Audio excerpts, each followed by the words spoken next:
Hello, everyone. I think my mic is way too far away. Oh my god, and of course, squeaky chair. Hi. Yeah, I didn't even notice like the time. I'm like, oh crap, 2 minutes till. Let me at least get my microphone in place. And it's been one of those sort of days where I'm like kind of behind on everything. Hello, Nerdrotic. Ethan will be all over my new favorite gate. Honest Gate. Oh yeah, from Anu Subdeen. Hello, Seraph. Save me from my boredom. I swear I'm performing the office equivalent of factory assembly work. I hope I can cure you guys of boredom. Hello, Eric, Rajala. We got you and Ethan competing for daytime views. It's a good day for the Phantom Menace. Yeah, well, I think he's just doing Comics Gate stuff, if I'm not mistaken. So, God, my microphone. Hopefully there's not issues. I've noticed that it kind of goes a little robotic on Skype, but I think that's an internet connection thing. I can't keep up with all these things. The hashgats. Hello. Hashtag gates. I know. Thing gates. Hello, D-Predator. Hello, Hiyoko. I'm probably saying your name wrong. I sound great. Awesome. Hello, Jez Oldfield. Hello, Mary. So I tried to tweet it out about, a half an hour ago. I did try and keep it tweeted out. Ethan's stream was super short and already done. Oh, really? Was he having issues? He just streamed. Oh, yeah. Only 10 minutes. What the crap? Maybe he was having some issues with quality or something. Alright, now I'm seeing that. Hello, man, a few words. Can only watch a little while before I gotta head back home on my bicycle. Oh, hopefully you're safe on the bike. I always like worry about people on bicycles because people kind of drive like assholes. So, oh, he was busy. Alright, he was just saying hi to people. Okay. Well, that's nice of him at least to say hi to people. I oversleep, so I didn't go to school. I didn't go to school because I left 20 years ago. Almost. It feels like, oh man. YouTube rang me. Awesome. Hopefully you guys got notified. I tried to tweet it out. So if you don't follow me on Twitter, I do have a Twitter thing.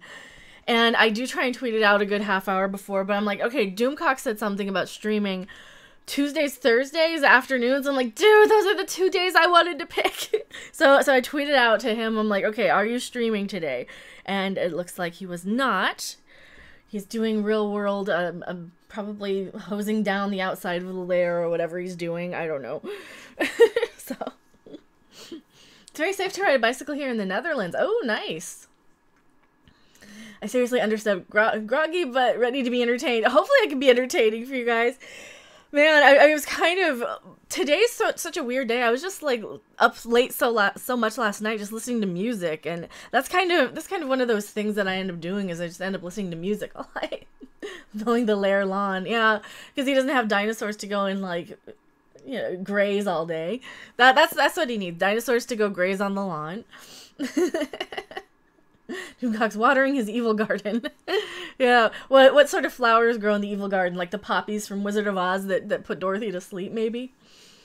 That's what I do every night. Music on YouTube. That's kind of what I've been doing. It depends on the music, too.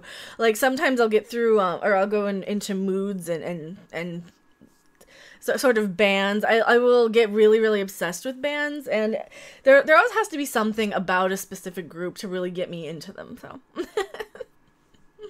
The giant Venus flytraps, of course. Yes, you're always entertaining. Your streams are like hanging out, chatting with a bunch of friends. That's what I'm trying for. And I think even back in the gaming days, I did kind of try and keep the streams very interactive, very much the type of thing that you guys would want to hang out with. The issue I had then was that people tend to watch gaming streams for the game and not the YouTuber. So no matter what you do as far as gaming goes, you know, you could be playing, like, you could be playing any game and have an audience for any game to a point, but you're not going to have people come back from game to game to game, if that makes any sense. So if I were playing Terraria a lot and then I switched over to South Park, there's not necessarily going to be necessarily a crossover in fandoms. There's a ghost in your house, so I can't sleep. Are you feeding me prompts? Do you know I've been listening to nothing but Ghost for the last 24 hours? Imagine those flowers from Mario spitting fire. Oh, that is what Doomcock could grow. He could grow Mario fire spitting flowers. That would be cool. Hello, Sith Kryptonian. Welcome. I prefer to play games rather than watch. Hunky Chunky Funky Monkey says. Yes.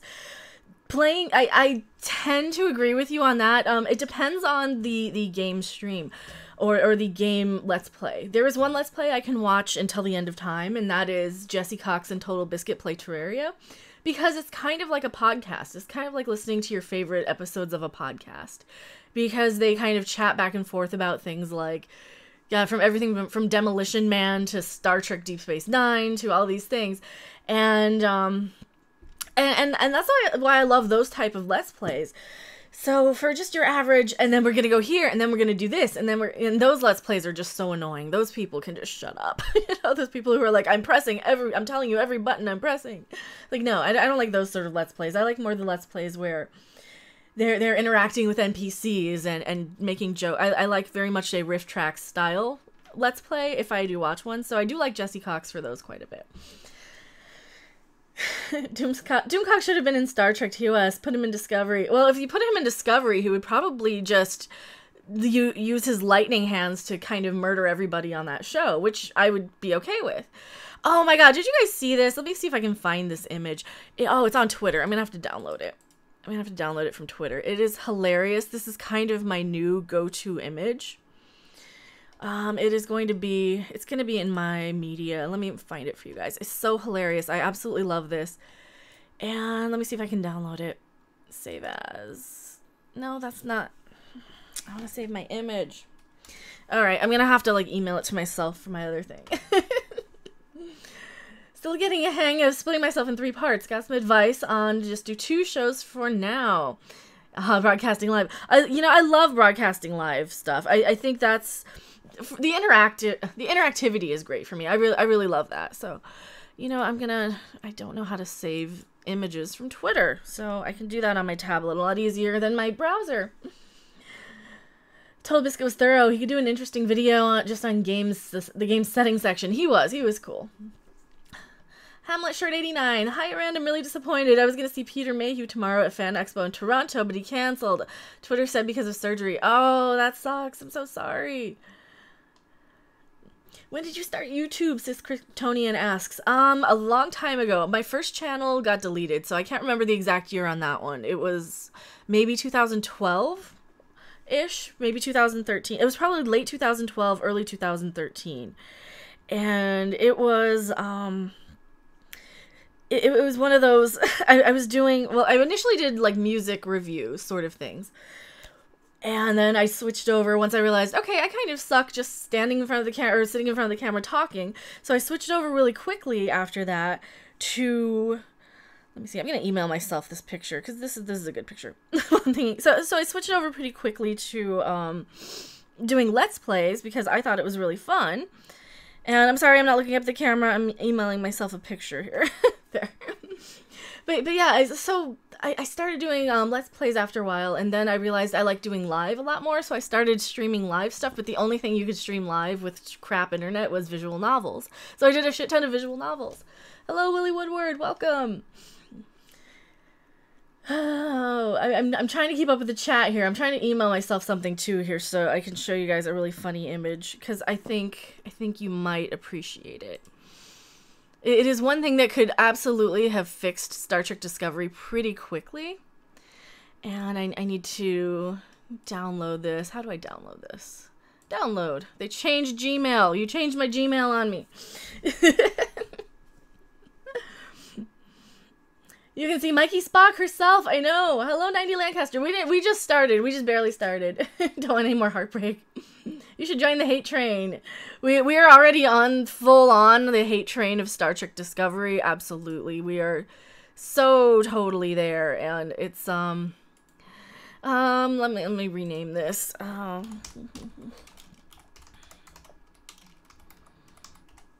right, we're gonna rename that. And I'm gonna move it to my picture thing so I can find it. I can't find it now. Oh my god, I renamed it and it moved it. Pictures. Go there. Do that. That works. If you guys want to record anything and send me for the Fandom Menace video, I'll include them. Oh, that's awesome. For me, I have no idea what I would even include. I'm so behind on everything right now. Like, absolutely everything. I am behind on, like, people have linked me videos and stuff that I haven't even watched, and I feel so bad, but I kind of have to stream for you guys. I want to stream for you guys. Let me fit this to screen here. There you go. So, what's wrong with this picture? Tell me what's wrong with this picture and why I think it's kind of hilarious. If you guys know, then you're true Star Trek fans, I think. Because only a true Star Trek fan would know this. This is interesting. I subscribed this morning and now you're live. Good timing or what? Well, thank you for being a brand new subscriber, Lux Veritas. Veritas. I'm probably saying your name wrong, but thank you for subscribing. I do try and go live quite a bit. Haha, no way. Is that edited? No, this is how it looked in the show.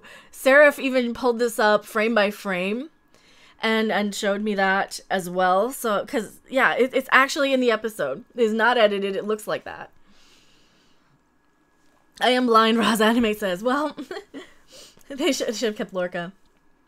So if you guys can't see, let me zoom in a little bit here if I can. We're gonna just zoom right the crap in here. If I can without. So she picks up the phaser backwards and points it at her stupid head. It is absolutely 100% real. It is another mistake that made it into the series. It is one of the other reasons why I kind of pick on her as not being a very good actress, because she's not very comfortable with handling props or guns or she picks up a stupid phaser backwards, like, and it made it into the show. I'm good at her doing a Daffy Duck routine. Duck season, yes. I am very much excited about how stupid this is, and I didn't notice it at first. Rob mentioned it when we did a Midnight's Edge thing Monday, I think. Yeah. What do you guys think of that? Isn't that crazy? Very real. They cut it right away, or they cut from it right away, but she's holding it to where she's holding correct. Yeah, and that's the thing. It's like they have her holding the phaser incorrectly, and then they edit back down, and the next frame, it's like she picks it up again, and it's the right way. It's like, it's such lazy editing that they did it twice, or that they edited it where she picks up the gun and it's backwards, and she picks it up again, and it's the right way. It is so rushed. It is so lazy.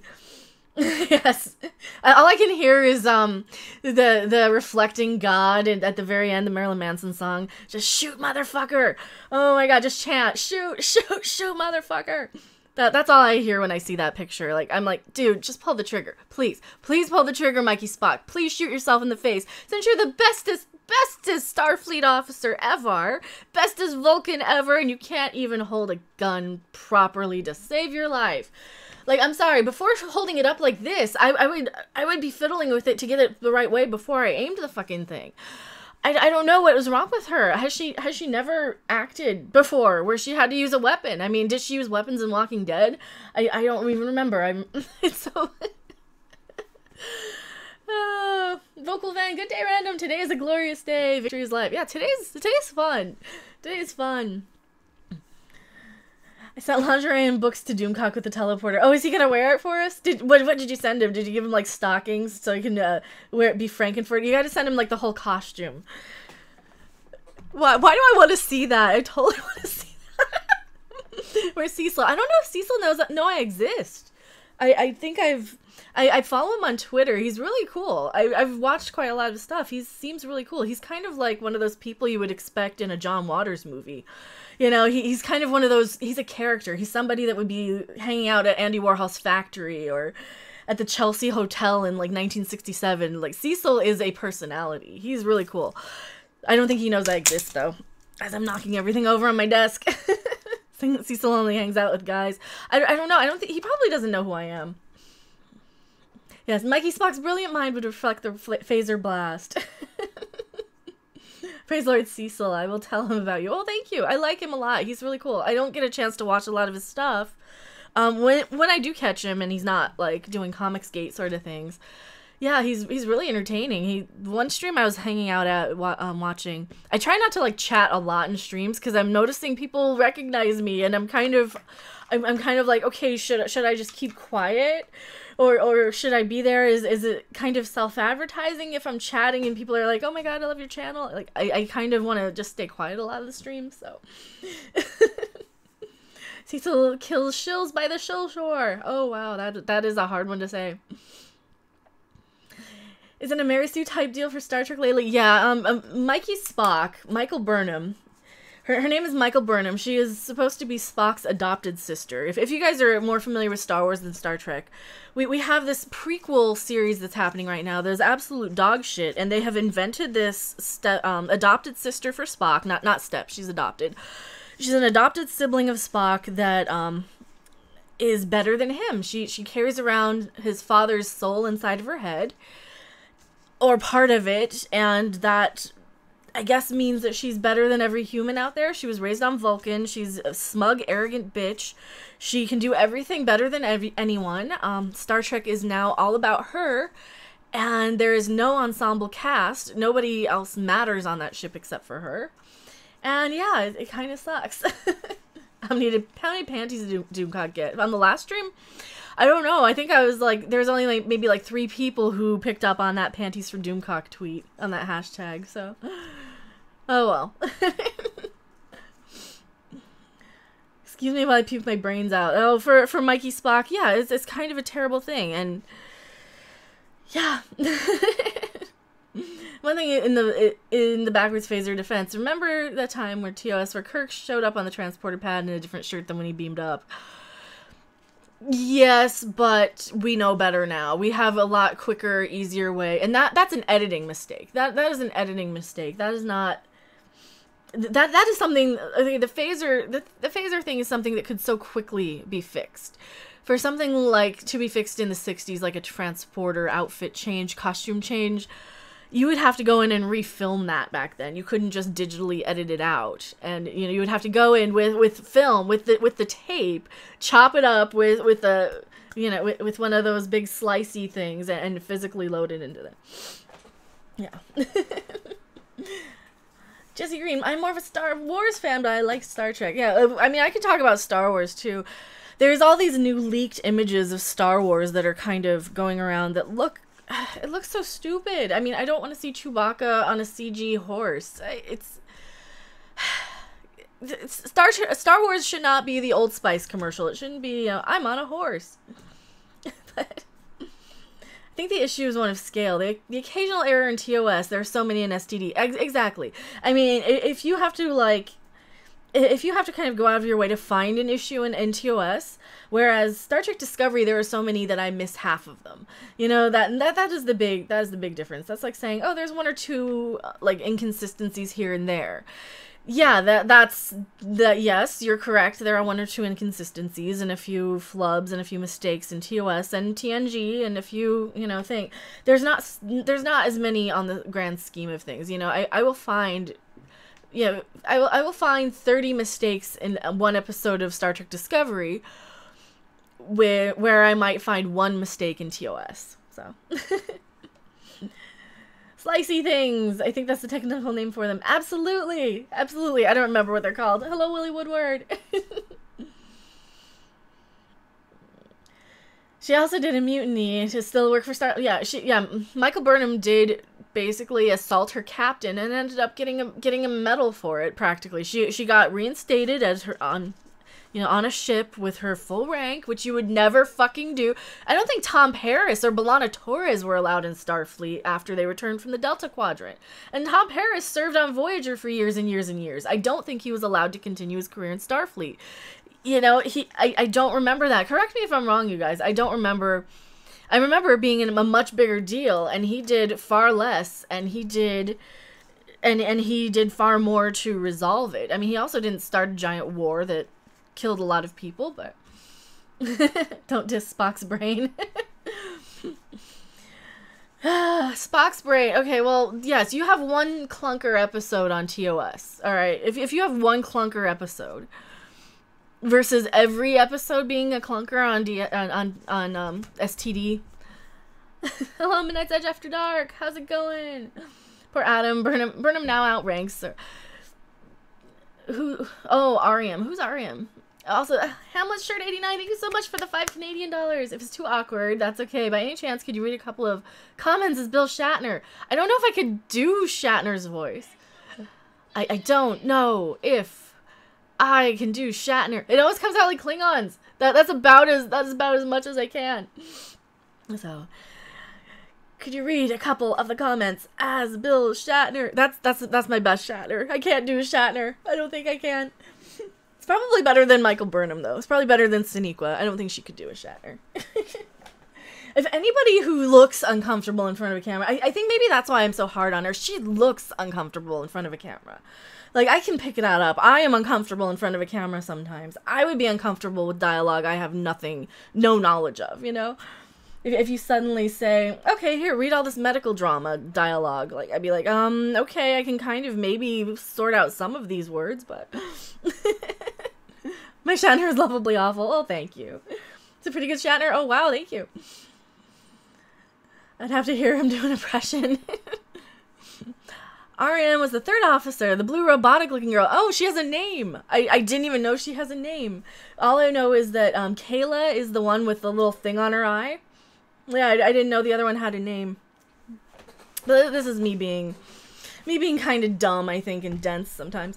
But that being said, they also didn't do anything to, like, advertise what their names are on this show. You know, they don't exactly make a point to give them an episode or anything to showcase their talent or their abilities or what their job is on the ship. Oh, Lord.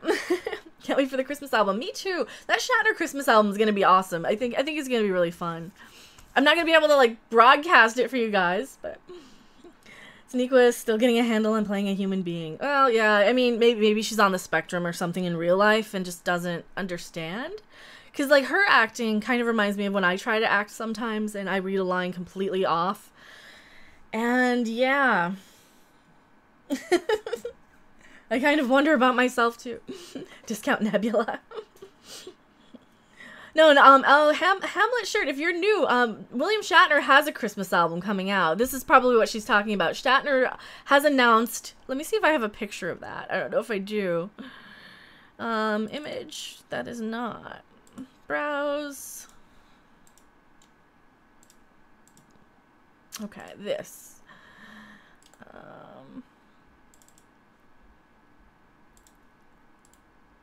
And... Boop. This! Oh, wow. It only is giving me half of it. I don't know why it's only giving me half of it. Shatner Claus! He has a Christmas album coming out. Burnham now outranks Stamets, too. Yeah, that's... Burnham shouldn't have a rank. She should not be allowed in Starfleet for starting a war. There is no oopsie in military sort of affairs. You don't get to start a war and keep your job.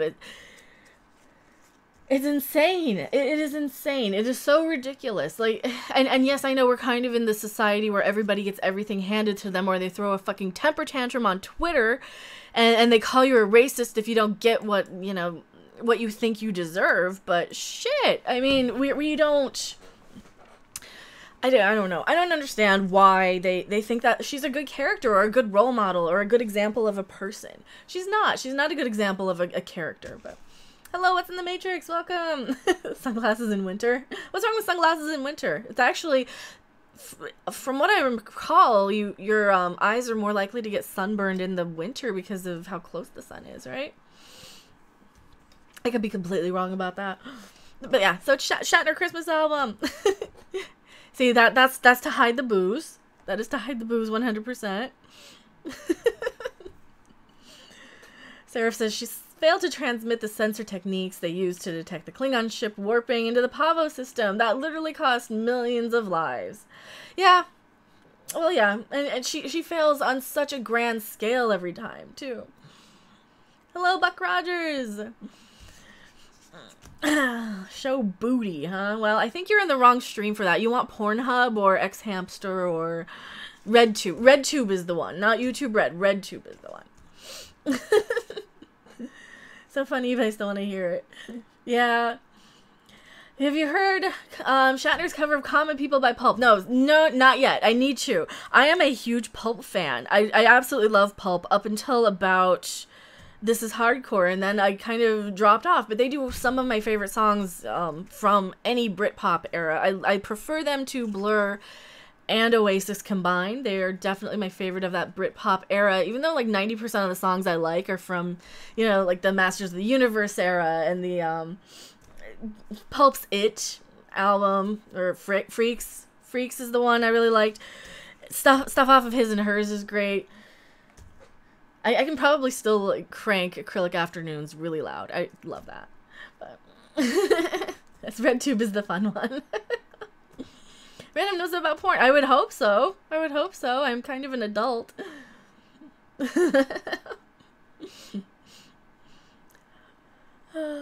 Yes, D. Turner. I'm a virgin. I'm innocent of such things.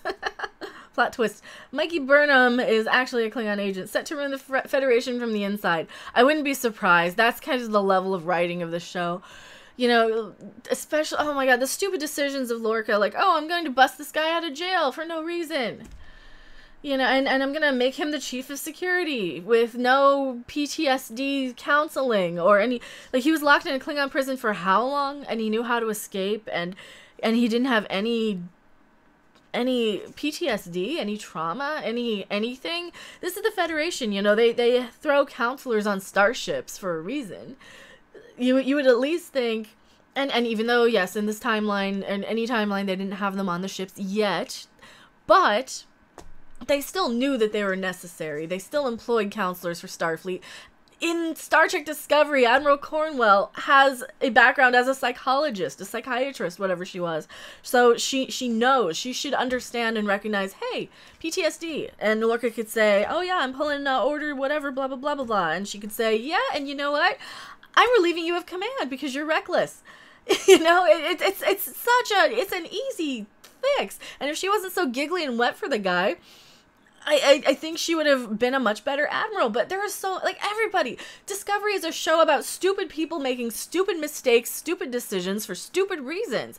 And it pisses me off so much to no end because Star Trek Discovery, every character does the most stupid thing ever. And anytime you're kind of faced with a situation in Star Trek where, okay, a character could do this option and fuck up everything royally, or they could do this other option and things might work out okay, they always choose the fuck up royally option. It is amazing how incompetent this show is. I've never seen anything like it in all my life, where every character does the most stupid things, except in a slasher movie. And even in a slasher movie, you still have, like, the final girl. You know, you still have one or two likable characters. You still have, for every idiot who goes off in the woods alone, you still have a Shelley who's kind of likable and reasonable, you know, and he might be a bad example, but you still have a Nancy who doesn't do stupid shit from Nightmare on Elm Street. I'll use her. She's a much better example. You know, for every idiot out there who falls asleep or whatever in Nightmare on Elm Street on purpose, you still have a Nancy who does her best to fight it. Saru looks like Freddy Krueger a little bit. He's not as interesting looking as Freddy Krueger. Admiral Cornwell wears false teeth. Mary Ashby says, I always thought it was funny. Kirk's shirt always ended up ripped after a fight. Well, that's so you could see him spilling out of the top, right? What's up, I'm at school? Hello, Noko Nation. Oh. What's the Matrix? Says Mecha Random. The movie line and channel name is What is the Matrix? Not What's in the Matrix. I'm so sorry. I can barely see. I need to embiggen you guys, but I don't want to mess up my browser for later. I will move it to where I can see you. I'm so sorry. I'm so sorry if I'm saying your channel name wrong. Show souls. What do you mean souls, gamer boy? Soul what? High-tech glasses. I do have high-tech glasses. The writing on big franchises is garbage. Absolutely. You have so much writing that's terrible. I mean, so I guess on a positive note, I could talk a little bit about the, is it called Disenchanted? Is that what the name of the show is? I'm enjoying, I've seen 2 episodes. I'm enjoying it so far. It's very much like a Mighty Boosh meets Monty Python sort of combination of things, which I really, really like. The characters are kind of incidental. They're fine. It would be fine no matter who was saying a lot of these lines.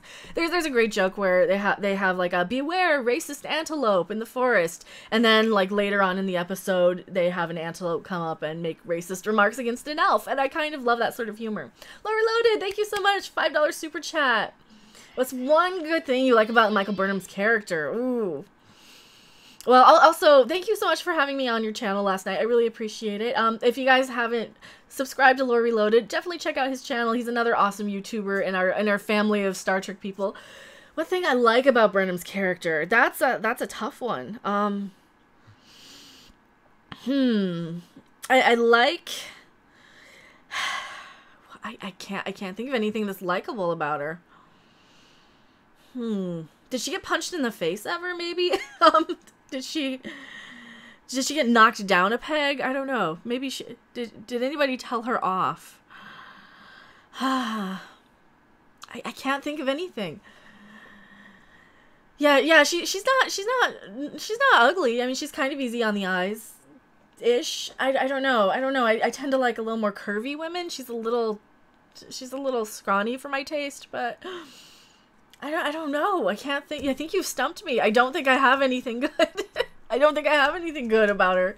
The fact that we maybe sometimes that we get a break from her. I like the fact that that she makes Tilly more likable.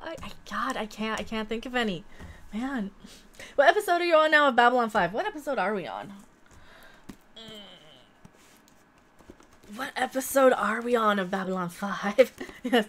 Lee Crystal, how many panties has Doomcock received? I don't know, you guys, like, there was only 2 people on the hashtag throwing panties at him, so. That is not my fault. I had like 50 people watching and only, I think 2 people did it, so. See, we saw Infection, right? Yeah, we saw David McCallum. We are on... Which one are we on? I can't remember. We're on disc 2. Oh, we didn't see In the Sky Full of Stars yet. We're on disc 2 of season 1. Lore Reloaded, another $5. Thank you so much. So, if she's too scrawny, is Tilly the type of curvy you enjoy? Asking for a friend. Tilly's much nicer to look at. Tilly's much more my type. Absolutely. You know, and I guess it just depends on the actress. She doesn't have a cute smile either. Like, you really have to have a cute smile and a cute, spunky, sparkly personality in a lot of ways. You have to kind of... You have to ooze intelligence as well. You have to be smart. I don't... Yeah. Yeah, Tilly's far easier on the eyes. For sure. Absolutely. Yeah, so I've got kind of like a makeshift shelf behind my desk back here where I have like a Terraria biome, a guitar book, all of my Dark Shadows books, and my Switch, so... Send Doom use condoms. Don't send Doomcock condoms. Don't send Doomcock use condoms. That's gross. One of the things that people have suggested is that he should have Doomcock condoms like branded. That would be hilarious. The doctor deserves to be tried for treason. She killed. Oh man. I made a Doomcock in panties Photoshop. Ricky Critic. Okay, I need to see that. If you want to send that to me on Twitter. That sounds hilarious. Oh my god, that sounds hilarious. Yeah, she can fit through any tiny space. She's so skinny. Yeah, I'm not skinny. I'm not a skinny girl. I haven't had time to like work out in the last 2 weeks and I've been kind of snacking a lot, so I think I think I need to slow down a little bit. No, the doctor on B5? Dr. Franklin, no. Dr. Franklin does not deserve to be tried for treason on B5. I think Dr. Franklin, from what I recall, didn't he, and it's been a while since I've seen all the episodes, didn't he at one point... Also, thank you so much, Ricky Critic, for $2 super chat. When will random overthrow Doomcock? You're not supposed to tell him that. That's a secret. You're not supposed to tell him that. Jeff the Iron Wolf, Jadzia and Ezri are my types. They're both very cute. Ezri's really cute. I mean, she's tiny, but she's perky, you know. She's spunky. She's got a cute personality. I like Ezri a lot. For sure. Mikey Spock comes off as the type of person who tells everyone she's really smart and when she's not, really smarter than anyone else. Yeah, that's true. She likes to say how smart she is by throwing around big words, but no, in reality she has no wisdom or anything. Mecca, Heidi, ho, Lee Crystal, $5 super chat. Thank you so much, you guys. You guys are all so sweet. Absolutely a traitor to humanity. Dr. Franklin is the worst case of humanity. I don't think so. I think morally he did the right thing. I think morally Dr. Franklin did. Didn't he just refuse a direct order to not annihilate somebody or to not wipe out a species, as I recall? I don't know. I have a lot of respect for Dr. Franklin anyway, so I might be biased. What exactly what's the instance you're referring to with Dr. Franklin? I've got to remember. Dr. Franklin's treason. I will type it in. They want women to be unattractive for some reason, Ricky Critic says. And thank you so much for another $2 super chat. I think they might want women to be unattractive. I think they don't want to piss off a lot of these kind of crazy feminazi types. So I think they definitely want women to kind of be more to be more bland and generic looking. Also, another $5 super chat. Thank you so much, Lori Loaded. Hey guys, Minbari are killing little children and will destroy our entire civilization. But hey, Franklin took the high road. You do have a point. You do have a point there. But the thing is, he didn't want to annihilate another race. I mean, a lot of it is you don't want two wrongs don't make a right necessarily, in my opinion. Yeah, Franklin refused to turn over notes on Minbari technology for biological weapons. Yeah, I knew it was something that he didn't want to participate in wiping out a whole race. And this is kind of why I like Stephen Franklin a lot better than some of the choices that they made for Dr. Beckett on Atlantis. Because on Atlantis, Dr. Beckett actually experimented on a wraith against, what normally would be against, like, the Geneva Code or all these other things. And he experimented on this wraith and turned him into Michael, this human-looking wraith, tortured the guy. I don't agree with that. And this is why I like Dr. Franklin. He refused to participate in genocide. And, at the end of the day, you've got to be able to look yourself in the eye. It's one of those things where I really respect that he did not fight back, and I can totally see why he would be on trial for it. I can see why people could assume that, but for me personally, my opinion is that yeah, he totally took the right option, in my opinion. Sorry, Becca, couldn't you hear you over the mass slaughter of infants and children who had done nothing? Well, and that's the thing about the Minbari, though. They also, at the end of the day, they didn't kill everybody. From what I recall, the Minbari were not attacking a lot of non-military targets. They were only attacking military targets and ships. Am I wrong about that? Did they only attack military targets, or did they come and bomb Earth? Because I don't remember them bombing Earth. Didn't he go to prison for it anyway? He did. He did go to prison for it. He went to prison and he got on a spaceship and he ran. And God, Lord, if you're not on the Earth Alliance, you're not on the Babylon 5 arc yet. I don't want to spoil anything for you. I'm wondering if you're going to be pissed off at Sheridan. I'm really wondering if you're going to be pissed off at what Sheridan does in the future. Because I know, I think you're up at, what, season 2-ish on Babylon 5? Once you get into, once you get into a lot of the, following the chain of command becomes very important. Following the correct, proper chain of command becomes very important. And I'm kind of looking forward. We should have some debates once you're more caught up on Babylon 5 about this, because I totally understand where you're coming from. I absolutely get it. I'm going to respectfully disagree, but I understand why. I don't recall the Minbari ever attacking human sort of civilian targets. And if Seraph can look that up for me while I'm looking, or while I'm blabbing here. Thought the doctors take an oath, do no harm. That too. They were saving the non-military targets for last. They were, and, I respect his decision for staying out of it. His notes at the end of the day, yes, he's the one who had worked on, he had hitchhiked his way across the galaxy, and I really love him for that. And he had worked on trading his medical services for rides when he was like out and about doing all that. And yeah, he did gather a lot of knowledge about alien species. At the same time, he had a lot of integrity, and I really like Dr. Franklin as a character for that. And I think that there's a difference between him. I think this is why I hate Mikey Spock so much too, because Dr. Franklin refused to commit genocide, or refused to participate in committing genocide. He's like, no, enough is enough. We gotta not do this. I mean, I'm not going to participate in this. And Mikey Spock would be like, would be so trigger happy. She'd be like, oh yeah, we gotta do it. We gotta go and shoot first, even though the Klingons massively outgun us and we're gonna get ourselves killed. We gotta shoot first because my adopted father told me I have to, even though the Vulcan ships are greatly more powerful than the little STD ship, the Shih Tzu or whatever it's called. Can I join in, please? Jeff the Iron Wolf says. Well, we'll see. I mean, maybe it'll be some sort of live stream in the future. Once Babylon 5... Well, once lore catches up on Babylon 5, once I catch up again, I'm still only early in season 1 for my rewatch, but... 22 minutes before work starts, what did I miss? We were talking about Babylon 5 a bit. We were talking about treason. We were talking about... Yes, pumpkins for everyone. Oh, I like pumpkins. I do. I do. But yeah, he did go to prison for that anyway. Hello, Dark Slayer. Welcome. Tweeted a panty pic too. It was hard. He never shows below his waist. Let me see it. Let me see it. Oh god, I don't know if I want... Oh my god. They're pink too.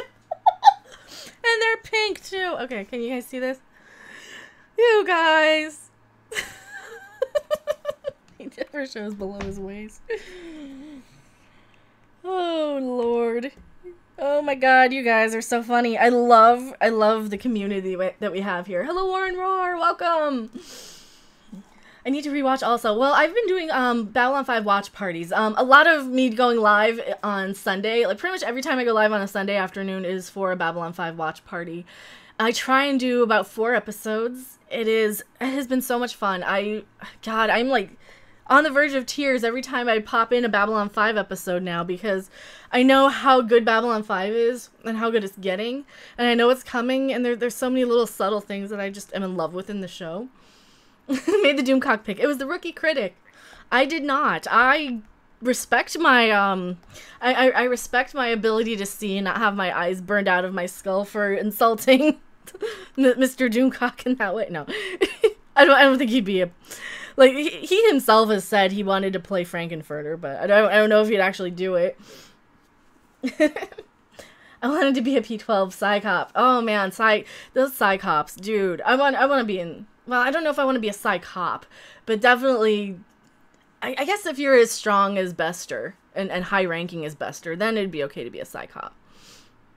P5 has a lot of great moments. It does. It does. Have you seen Stargate SG-1? Yes. Absolutely. Love SG-1. Love, love, love SG-1. One of my favorites. I kind of love Atlantis a little bit more than SG-1, but I do absolutely love SG-1. It is amazing. I love it. I know sometimes Doomcat gets in a mood. And sometimes you do too, Seraph. That's all I'm going to say about that one. You guys are making me pick sides here. I can't pick sides, okay? Is B5 on PS4 or iTunes? It is on Amazon. You can watch it on Amazon if you have Prime. It is also, you can watch it on YouTube for like $2 an episode. Or get the DVDs. I'm sure you can find the DVDs reasonable. I happen to have them all, as you can see. Next, behind my Migo, shit, my Warlock. That's my Warlock guitar, by the way. So in case anybody hasn't noticed, I'm kind of a bit of a spookophile or something too. Like, I do have a coffin guitar and a Martin with a Ouija board on it, so... Never poke the bear, even in jest. Yeah, I know, don't poke the hornet's nest. This is kind of why I get afraid of poking CBS so much, because I think CBS might be going after some of us. Because, just imagine how getting called out for being incompetent would look in front of your investors. I mean, you could very easily lose a lot of money if cost your investors to say, you know what, maybe not. Maybe I'm not going to throw money at you. Maybe we'll go throw money at Gendy Tartakovsky for the next Hotel Transylvania movie or something, right? Hipster goth. I was goth before there was a thing. Okay, I was a hipster before there was a thing.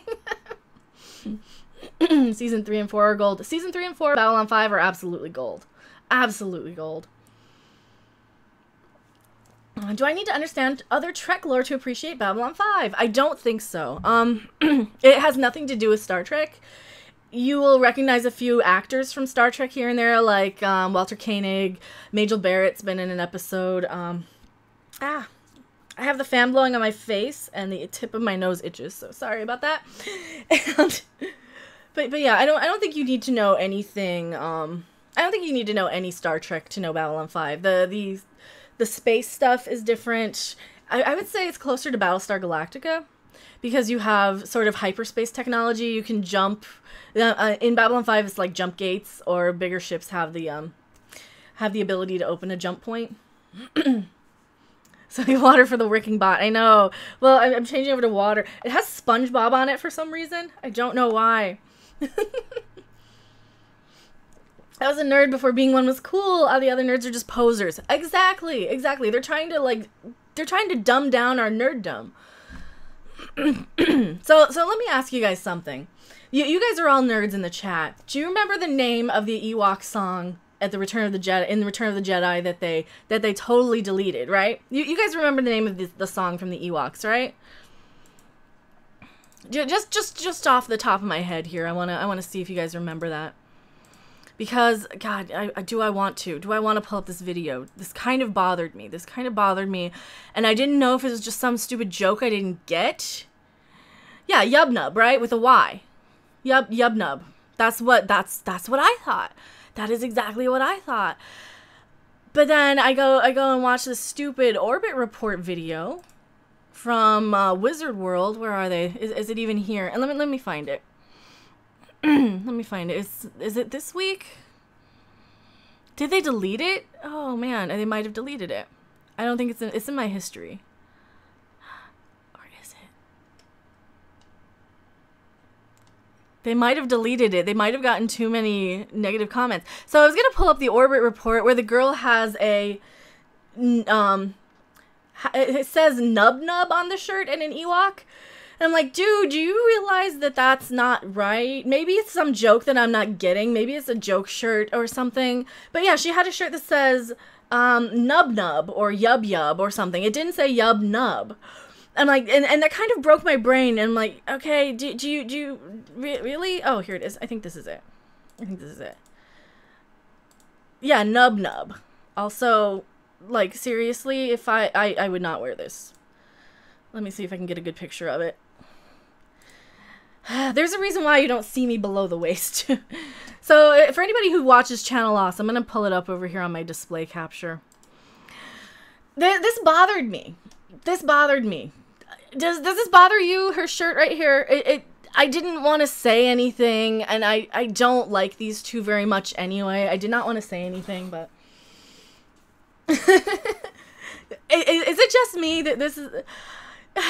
Yeah, these girls are kind of why, like, this is kind of who I have in mind when I talk about, like, the fake geek girls who have pop figures behind their head and love everything. They're excited for absolutely every bit of pop culture and entertainment that comes out. And, yeah. No, it's fine. We know they're naive.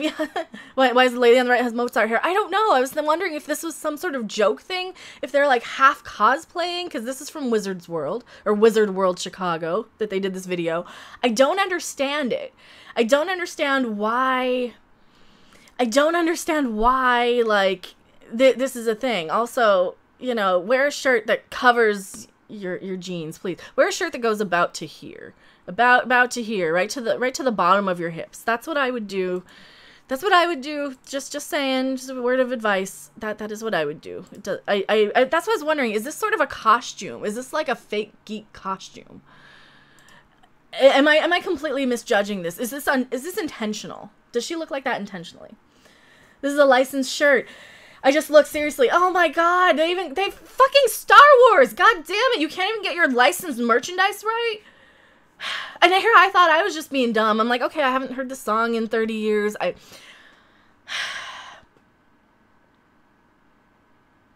It might not be the song. He might have said nub nub a couple of times, but still, I would assume you're referring to the song. I would assume that. I wouldn't wear that shirt because I'd be like, God, people are gonna pick on me because that says the wrong song title, you know?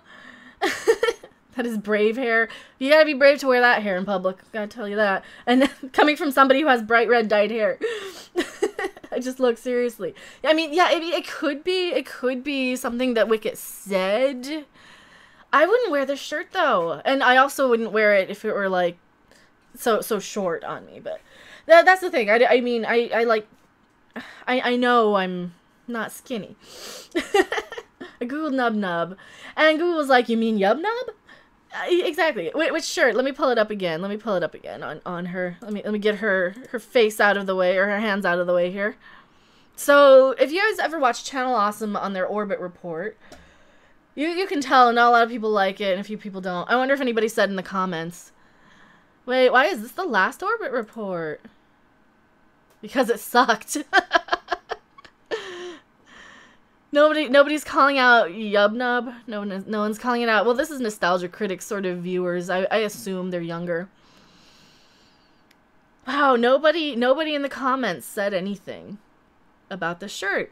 Because that was my first thought, was that, okay, it's just an incorrect Geek Girl shirt.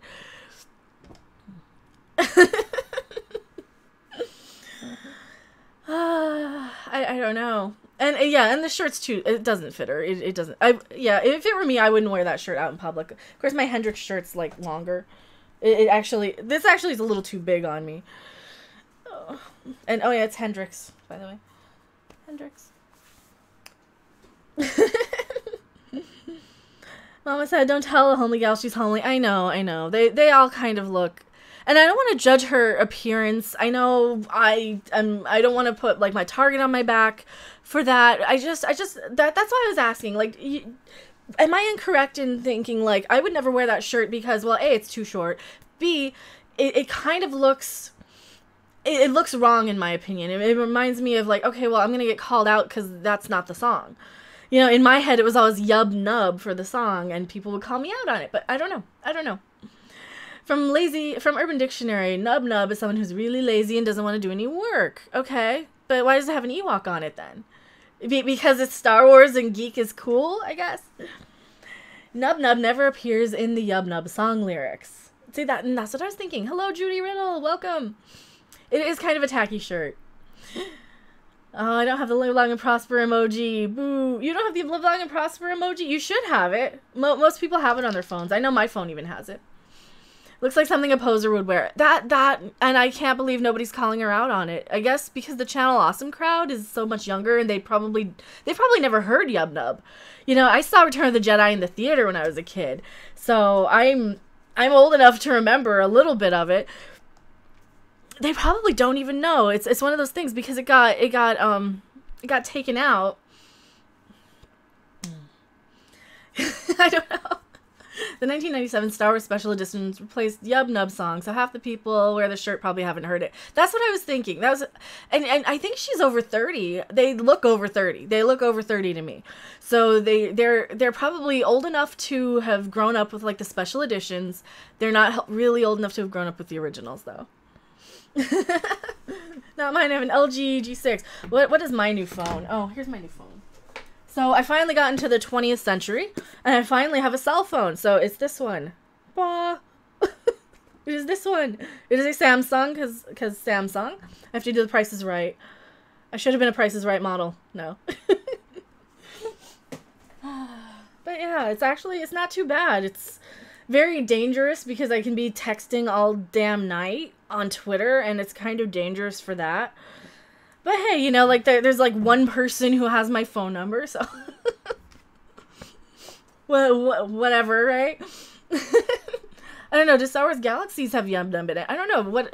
I have no idea. It kind of bothered me though. Say happy birthday to me. It's my birthday, and I'm really 12. I don't sing happy birthday because it is copywritten, but happy birthday! I don't sing that. I do not want a copyright claim on my video, let alone a strike.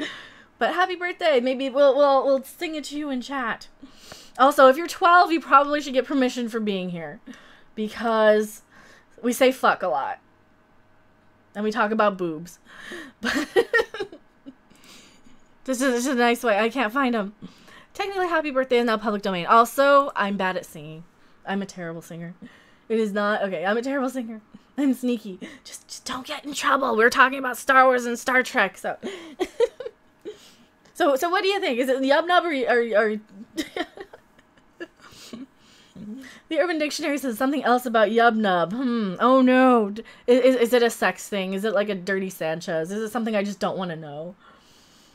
It's something I don't want to know. Hello, Sankaraja Pilot. Oh wow, I can't pronounce your name. I'm so sorry. It scrolled up. But hello. I think you're a great singer. Oh, thank you. Have people heard me sing here? I think most people haven't heard me sing. Did you say earlier that you were listening to Ghost? Fuck. Oh, music orgasm. Yes. Like seriously, last night I was listening to so I've heard I have a story. This is story time. So a while ago I heard something in the back of my head. Someone said this band did a cover of I'm a Marionette. From it's an ABBA song. It's kind of an obscure one. I really love it. And I assumed it was a female singer, and then I assumed it was Ghost, and then I totally forgot about it and never heard it, and I still haven't heard it. So then, like, not too long ago, I was listening to Rocky Erickson, and in my recommendeds, there's this acoustic version of If You Have Ghosts by this band with makeup on their face called Ghost, and I'm like, click, instant click, loved it, got chills. Oh my god. Kind of forgot about it for a week or two. Came back last night, full circle, or a couple nights ago, and I'm like, yes, this is awesome. I need to keep listening to this band. I finally heard a live sort of version of their cover of If You Have Ghosts. Music orgasm. I'm like, okay, I think I came a little. They have strings, organ. Yeah, I don't have enough good things to say about this band. They're kind of amazing, so I'd really like to see them live. Me too. They're playing in November, not too far. I don't know if I can swing it because I'm also thinking about going to Colorado, and it would be like right while I'm not here. But and hello, Xavier Gamer. But yeah, a Ghost. Oh my god. Ever since I was 6, I've been watching you. If you're 12 now, I don't think I've been on since then. Let's see. My channel started in this channel started in 2014, so. but thank you. Also, not a kid's channel. Do you know Little Do You Know? Probably not. Probably not. Yeah, but yeah, Ghost is a total orgasm. Shit, what's the one, what's the one I've been listening to constantly? There's one I've been listening to constantly that I absolutely love. They sound so much like a mix between Merciful Fate, mixed with Typo Negative, mixed with 45 Grave, mixed with Rocky Erickson, which I love Rocky Erickson. If you guys don't know anything about me, I absolutely love sort of spooky 60s horror sort of stuff, and Rocky Erickson kind of fits that just a little bit. He was featured in the Return of the Living Dead soundtrack. He's, you know, that's just kind of my wheelhouse, that spooky stuff. Yes, little do you know, you do know little, do you know, I don't know. I have to check this band out. Oh, yeah. Well, what's the one? Square Hammer's the one I've been kind of constantly listening to. That's so good. Circle's very, very much like Merciful Fate. Pretty much anything that they're doing acoustic, I absolutely love. Yeah, you can kind of see in my history over there, like, what I've been listening to. You know, I'll pull it up. I'll pull it up for you guys. This is the stuff I watched today. I've been responding to comments here and there. This guy sucks. Don't watch this MA show guy. No, don't watch him. He's just trying to cash in on the Mundane Matt thing, and I clicked on it like a dummy. Ghost, I've been listening to that. There's an unofficial, that's a live version. Vinyl stuff. Zombie Queen I was listening to. Blind Guardian I was listening to. I clicked on Ethan's stream. Also the Orbit Report. So that's what I've been listening to now. Yay! Back in a bit, got head out of the office. Well, thank you for being here. Lanner playing in an autistic verse. Well, hello. I also like Karma to Burn as well. I need to listen to a lot more of their stuff. I got tired of the dark and gritty shit on TV, so I started going back to the 90s and watching Briscoe County Jr. That's a good one. That is a good one. Absolutely. I'm amazing. Well, thank you. I kind of bounce all over the place in what we talk about on these streams. So yeah, I need to listen to a lot more of their stuff. They're up there in the I need to kind of absorb everything, so I'll probably be talking about them for a couple of months. And this perfect timing too. We've got fall coming up, and it's the right time of the year. It's the right chill in the air. Oh, I love it. I love it so much. The second album, I need to watch all of it. My hair looks brighter today. It might be because I turned off. No, it's on auto white balance. It's on auto white balance. I don't know. Every time I turn on OBS, it messes up my camera settings, so I'm just gonna roll with it. Well, hell, wonderful purgatory. Yeah, Nerdrotic has to actually work. I'm so sorry, you have to actually work. I love your hair. I dyed my hair dark red. Oh, yeah, dark red is good too. I like dark red. I like blacks. I like a lot of those. I'm here because of your pal James. Oh, well, thank you. Who's my pal James? Who's James? Who's James? Do I know a James? But thank you for being here. Who's James? I know a few Jameses on I think, but most people I know by their screen names, so. I'm glad you're my fave. Well, thank you. I don't. Oh, hopefully I can continue to do some awesome content here. I have been mostly complaining about Star Trek recently, and there's some bad stuff with Star Trek, and there's some good stuff with Star Trek. You know, bounce all over the place. You offer variety. I try and offer variety. I really try. I mean, and God, this is one of those sort of streams where where I don't really have a topic. I just kind of like I want to get it live, and I want to go live, and I want to talk about stuff, and I just want to hang out, and because I don't know what else is going on this evening, but I just want to hang out, and afternoons work so well for me because by the time I get, you know, up for the day and get breakfast at like noon, and you know, I finally got the dishes done today, and I'm like, you know, let me do a live stream. Let's do a live stream. Let me check and make sure Doomcock isn't doing one. Oh, Lord Reloaded. Okay. See, I don't know stuff. I'm so sorry. So, Just Read. Sorry I have missed a lot of live meet and DVD stuff. And life as a single dad is busy, and I don't get time to stop. That's all right. I'm sorry. We're probably. Hopefully we're not overproducing content. I know that there's a lot of these live streams people just can't go back and watch if it's more than 2 hours. So I try and keep mine under 2 hours. And sometimes if it's too short, if it's like just an hour, people are like, I don't know if I have a whole hour. But if it's like 2 hours, then they can kind of plan their day around it. They can put it on in the background while they're doing stuff. So, but I know like every YouTuber just does constant live streaming. What do you think is scary? Jump scares don't do it for me. Jump scares are bullshit. Scary. Tarman was kind of scary. Kane was kind of scary for sure in Poltergeist. I'm terrified of Kane from Poltergeist. He was just creepy. I think it's more creepy. But no, jump scares aren't scary. Especially in these kind of PG-13 movies. You look like one of my friends. Pretty nice and dose YouTube. Okay. Well, thank you. What does the ARC initials in ARC Troopers stand for? I don't know. What are ARC Troopers? What are ARC? Let me. I am not a Star Wars expert at all. I have seen the movies. Okay, Advanced Recon Commando from Wikipedia. What is an ARC Trooper? Oh, it's in the cartoon. I've never seen the cartoons, to be honest. I didn't even know what one was. Okay, here's an ARC Trooper. I guess this is a thing.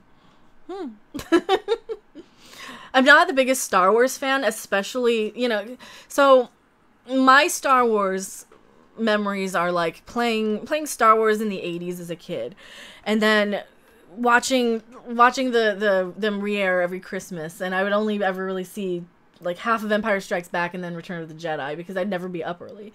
So there are stormy troopers that have guns that go pew pew. Yeah, how loud jump scares are. I don't mind loud so much. I don't know. So this is an ARC trooper. This looks like from a cartoon. Yay. Yeah, I don't know. This is not my Star Wars.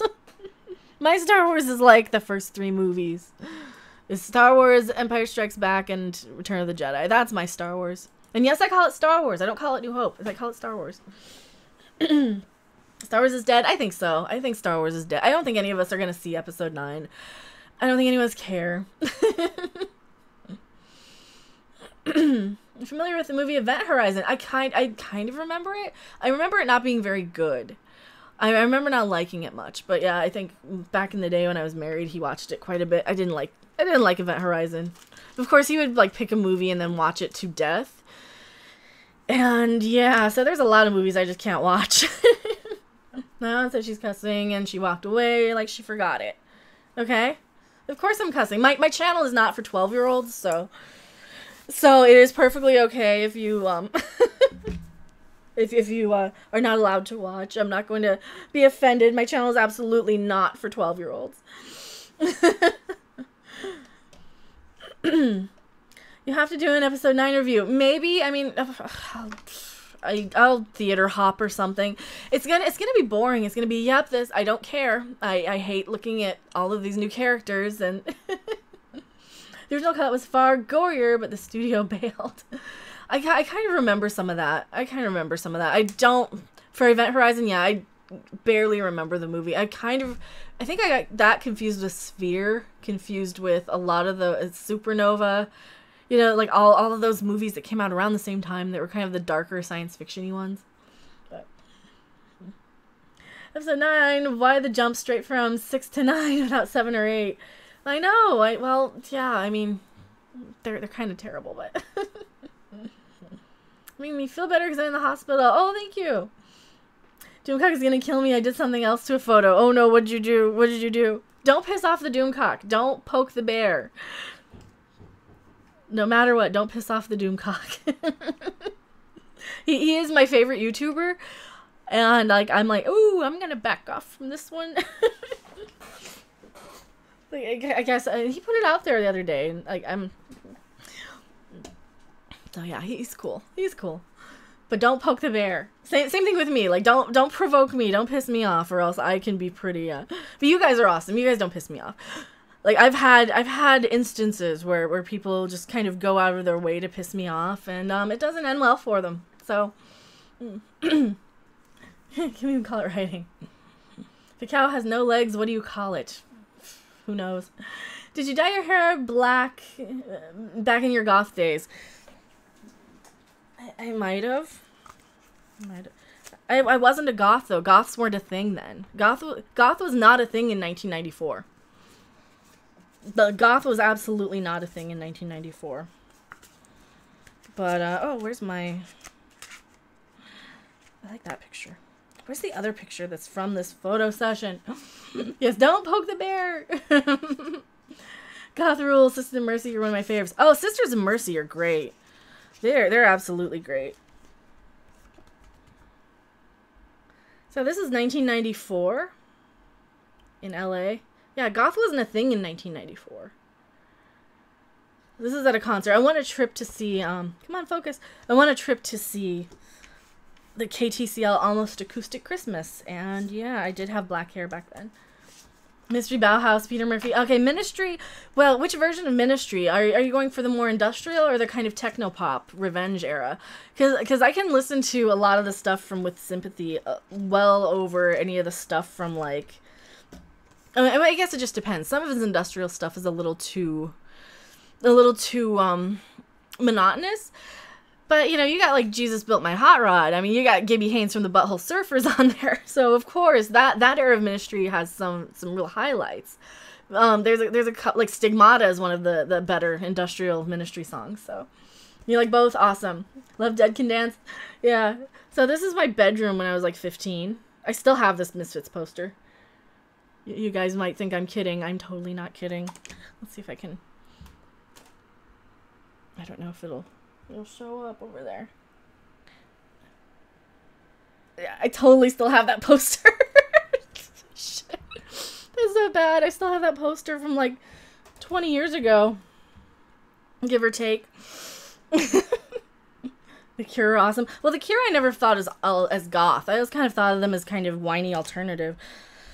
They were never, I mean, they're okay. They're one of those bands I can listen to the singles and that's about it. But they're never one of those bands I actually really got into at all, like ever. Yeah, like 1994. Shit. My mom and her stupid Southwest decor. Oh, Lord. Harvey's stunt double. That is Harvey's stunt double. There's a plan. We are planning to break out Harvey at some point. You saw the Cure 3 times in Morrissey. No, like the Cure are fine. They were definitely like the long version of Fascination Street is probably one of my favorite songs that they've ever done. And other than that, though, like I don't know.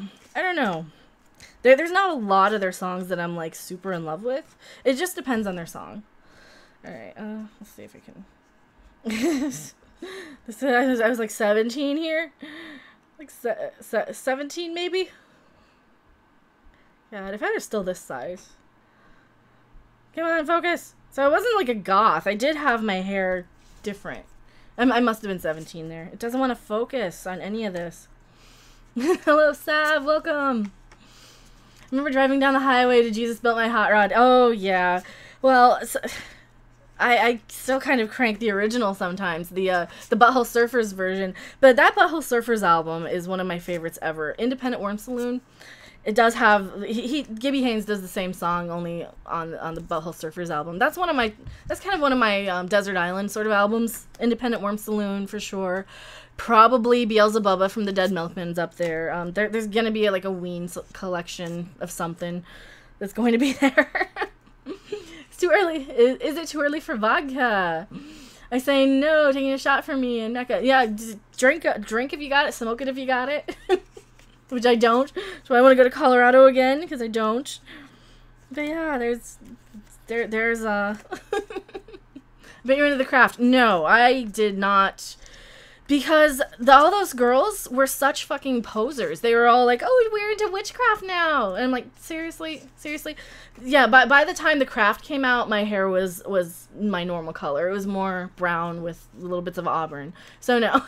No, by the time the craft came out, I was so over that. And my hair had been dyed back to normal. And yeah.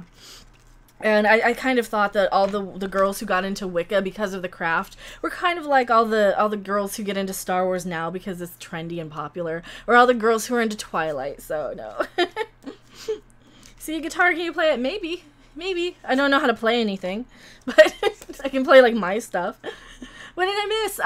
Well, I have been talking and complaining about stuff. I've been probably pretty off-putting. I think I might be a little irritable today. I don't know, maybe.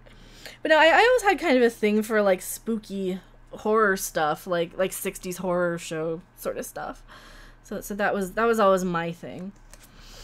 And like, the craft era goths and Wiccans were definitely when I kind of tuned out. And I'm like, you know what? This is kind of lame. I'm gonna go see Ween live. You guys have fun being depressed and mopey. This is so 2 years ago for me.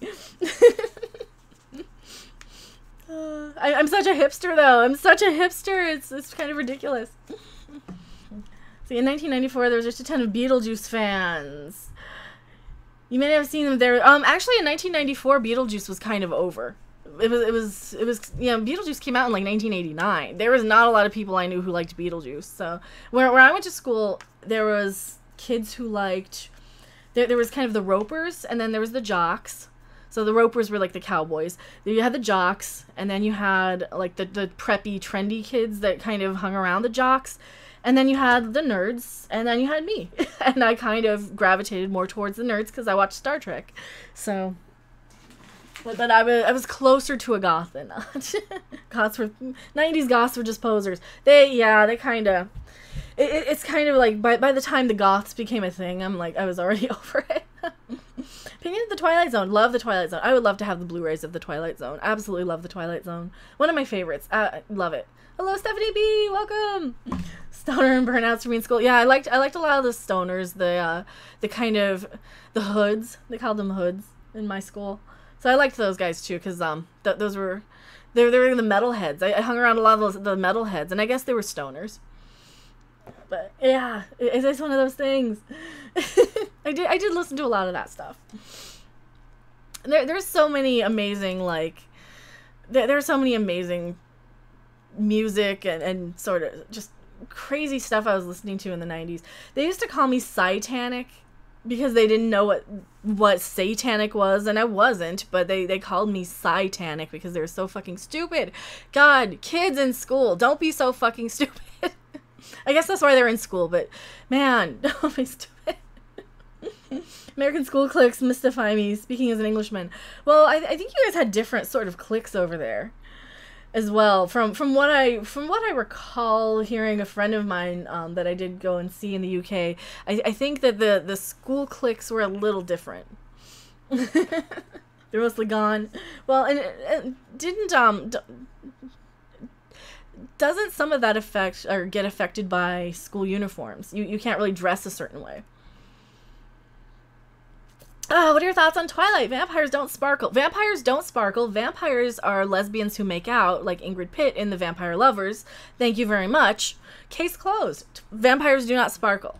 I'm sorry. The Twilight guy looks like somebody smashed his face in with a shovel. He's got that fucked up nose. His jaw is too squared and weird looking. No, vampires do not sparkle. Hands down. It's kind of a terrible thing. So, sorry, I hate Twilight. I hate Twilight too. The Twilight Zone, however, is amazing. Death to Sparklies. Exactly. Death to Sparklies. Hello, Anton Slavic. Welcome. I see a lot of new people. We have we are not dropping under 50 people. That is amazing. And I'm just hanging out chatting with you guys with no notice on a Thursday afternoon. Everyone in this chat is too cool for school. Yeah, you guys, this is the cool table. This is like the table that the preppies wish they had, you know? They wish they had. And I kind of see all these new Star Wars geeks as the new preppies, as the trendies. You know, all these kids, they're going around watching Star Wars now with like the nub shirts instead of yub nub, and all the pop figures behind them, and you know they have a wall full of pop figures, but they're kind of no different to me than the kids doing the achy breaky dance back when I was in junior high, or the kids wearing hammer pants or Zeke Havarici. You know, you guys are the new trendy kids. You're just too dumb to know it. You're too dumb to know the source material, and you don't realize you're the trendies. You're not like real geeks. And this is why like I would sooner kind of disengage from Star Wars on my channel if I could, because I don't want to cater to a crowd of people that think The Last Jedi is good and think that what Disney's doing with Star Wars is good, you know? I don't want to cater to that crowd. Emo type movies ruin everything. Give me a good Crow-like movies. Oh, I haven't seen Crow. I think I need to. That was definitely The Lost Boys, one of my favorite movies of all time. Absolutely love The Lost Boys. Vampires sparkle just before they catch fire in the sunlight. You know what? The Hotel Transylvania are more true to vampires. Like, they're less offensive vampires than Twilight to me. I turned Doomcock pink. If I tweet it to you, does everyone see it? Yeah, absolutely. If you tweet it to me, you do. Don't turn Doomcock pink. Oh, poor Doomcock. You guys are making fun of him. Don't make fun of him. He will smite you. He'll probably come after me, smite me. And that's all I need is to piss off Doomcock. He's gonna kill me. Don't piss off Doomcock. He's a sweetie, but he's a wrathful, vengeful sweetie. I think. New Dark is way better. I haven't seen The Crow. I have not seen The Crow because, again, that was one of those things where everybody was into The Crow, and I'm like, oh my god, if everybody's into it, then I can't get it. I was a hipster. I was an original hipster. If everybody was doing it, I couldn't. I do have a long black trench coat, though. I could probably show you guys. Near Dark is a great soundtrack. Hello, Aster! I know, Savage. It's funny as shit, though. Hey, if you want to send it to me, I'll laugh at it, but I don't condone it. F, did the stream die? You're pressing F, did the stream die? You've not seen The Crow. Do you live under a rock? The Lost Boys and The Crow are very alike without the vampires. Is The Crow very much alike, though? I don't think The Crow is anything like The Lost Boys. Does it have Santa Cruz in the 80s? Does it have, does it have Jim Morrison in a cave on a wall next to a Herman Munster Go Home poster? Does it have, Does it have the same humor? Yeah, I don't think it's anything alike at all. No, The Crow's much darker. The Matrix. I did see The Matrix finally. They're not my favorite movies for sure. I mean, yeah, you gotta remember in Colorado in like the late 90s, everybody had trench coats. So, or at least a lot of people did. Everybody I knew had trench coats. And a lot of that was from The Crow, and a lot of that was from The Matrix. And you did not get much darker than The Crow. Yeah, I didn't see it. I also hate love stories for the most part, so The Crow is not like The Lost Boys. I would hope not. You're not the only one. I'm not the only one. What? And it's more of a I didn't want to see something. Well, also I don't like comic books, so I like The Crow Woman. No, it's fine to like The Crow. There's a lot of people who loved The Crow. A lot of people loved it. I was such a hipster though back then, and that's like back then. I might watch it now. Maybe it's one of those movies that people are like, "How did you miss this?" Because I was a hipster and I didn't watch anything that was popular. I didn't watch anything that was popular back then. At all. I couldn't stand The Breakfast Club for a lot of years because people are like, "Oh my god, you should love The Breakfast Club. You're just like this one character in The Breakfast Club. You're just like Ali Sheedy because you don't talk to people and you have your head down all the time." Like, I hate The Breakfast Club. So then I kind of finally came around and it's one of my favorites, but, you know. What kind of geek are you for not liking comic books? I'm a real one. I'm a Babylon 5 and Mystery Science Theater nerd. I'm a horror geek. I'm a, you know. No, comic books have never been my thing. The last comic book I bought was probably the EC reprints of all the Tales from the Crypt, Vault of Horror, and Haunt of Fear. I would desperately love to have, like, the bound set of all of those. Can't afford it. I saw it once, and I just can't afford it. Yeah, MST3K. That's another poster. You guys can't see. It's next to my Misfits poster. I've got an autographed Mystery Science Theater poster and a Mystery Science Theater the movie poster. And it's a double-sided, like, light box poster, too. EC Comics are gold. Oh, EC Comics. That's me. That is where I am. Trench coat in the 90s. I was a big Highlander fan. I still have my trench coat from way back. I also still have my old leather jacket from way back, so. Watch The Crow. Would I like it? Would I just be bored by it? I don't think I would like it. I think I would just be bored by it. I would be bored and probably annoyed. I don't know. Would I like it? So my taste in movies are Polish Vampire in Burbank, I think is kind of hilarious. I liked The Meg. I liked the Hotel Transylvania movies. I liked the Cloudy with a Chance of Meatballs movies. But they have a cute monkey. What movies do I like? I don't know. I like Rocky and Bullwinkle. It's not a movie. I liked Reservoir Dogs. I'm looking behind me because I can't remember what movies I liked. Watch it and review it. What if I hate it? What if I hate it and I piss off everybody? I think that's kind of why I don't want to watch The Expanse. What if I hate it? Check my Twitter. Live stream watch party? Maybe. Maybe we could do a live stream watch party. Maybe. The SJW version of Doomhawk. Both pinker and stronger than Doomhawk. Oh, no. Oh, no. What did you do? Rookie Critic, what did you do? That's hilarious. Oh, my God. That is... The SJW version of Doomhawk. Both pinker and stronger than Doomhawk. Oh, you can kind of see in my reflection. Mystery Science Theater movie poster next to my Dracula Migo. And then my autographed Mystery Science Theater poster. You can kind of see in the reflection there. I don't know if you can. I don't know if you can see it in the reflection. The first Crow's the best, the others suck. I don't know. You'll not hate The Expanse. I might hate The Expanse. I might really hate The Expanse. It's so blue. It's so blue. And I think that might be why I might not give it a chance. I don't want to hate it. I don't want to watch something and hate it. Because remember, I did not like the Venture Brothers at all. At all. I don't know. I think I watch shows differently than you guys watch shows. So I'm watching Disenchanted. I watched the first 2 episodes of Disenchanted, and I'm enjoying the jokes. The characters could be any characters. The characters, like, those jokes could come out of any character's mouth and be fine. I don't care about the story or the plot that much. I don't really care about what's going on. I like the little Monty Python and Mighty Boosh sort of jokes that are sprinkled throughout it. That's kind of where I am with Disenchanted.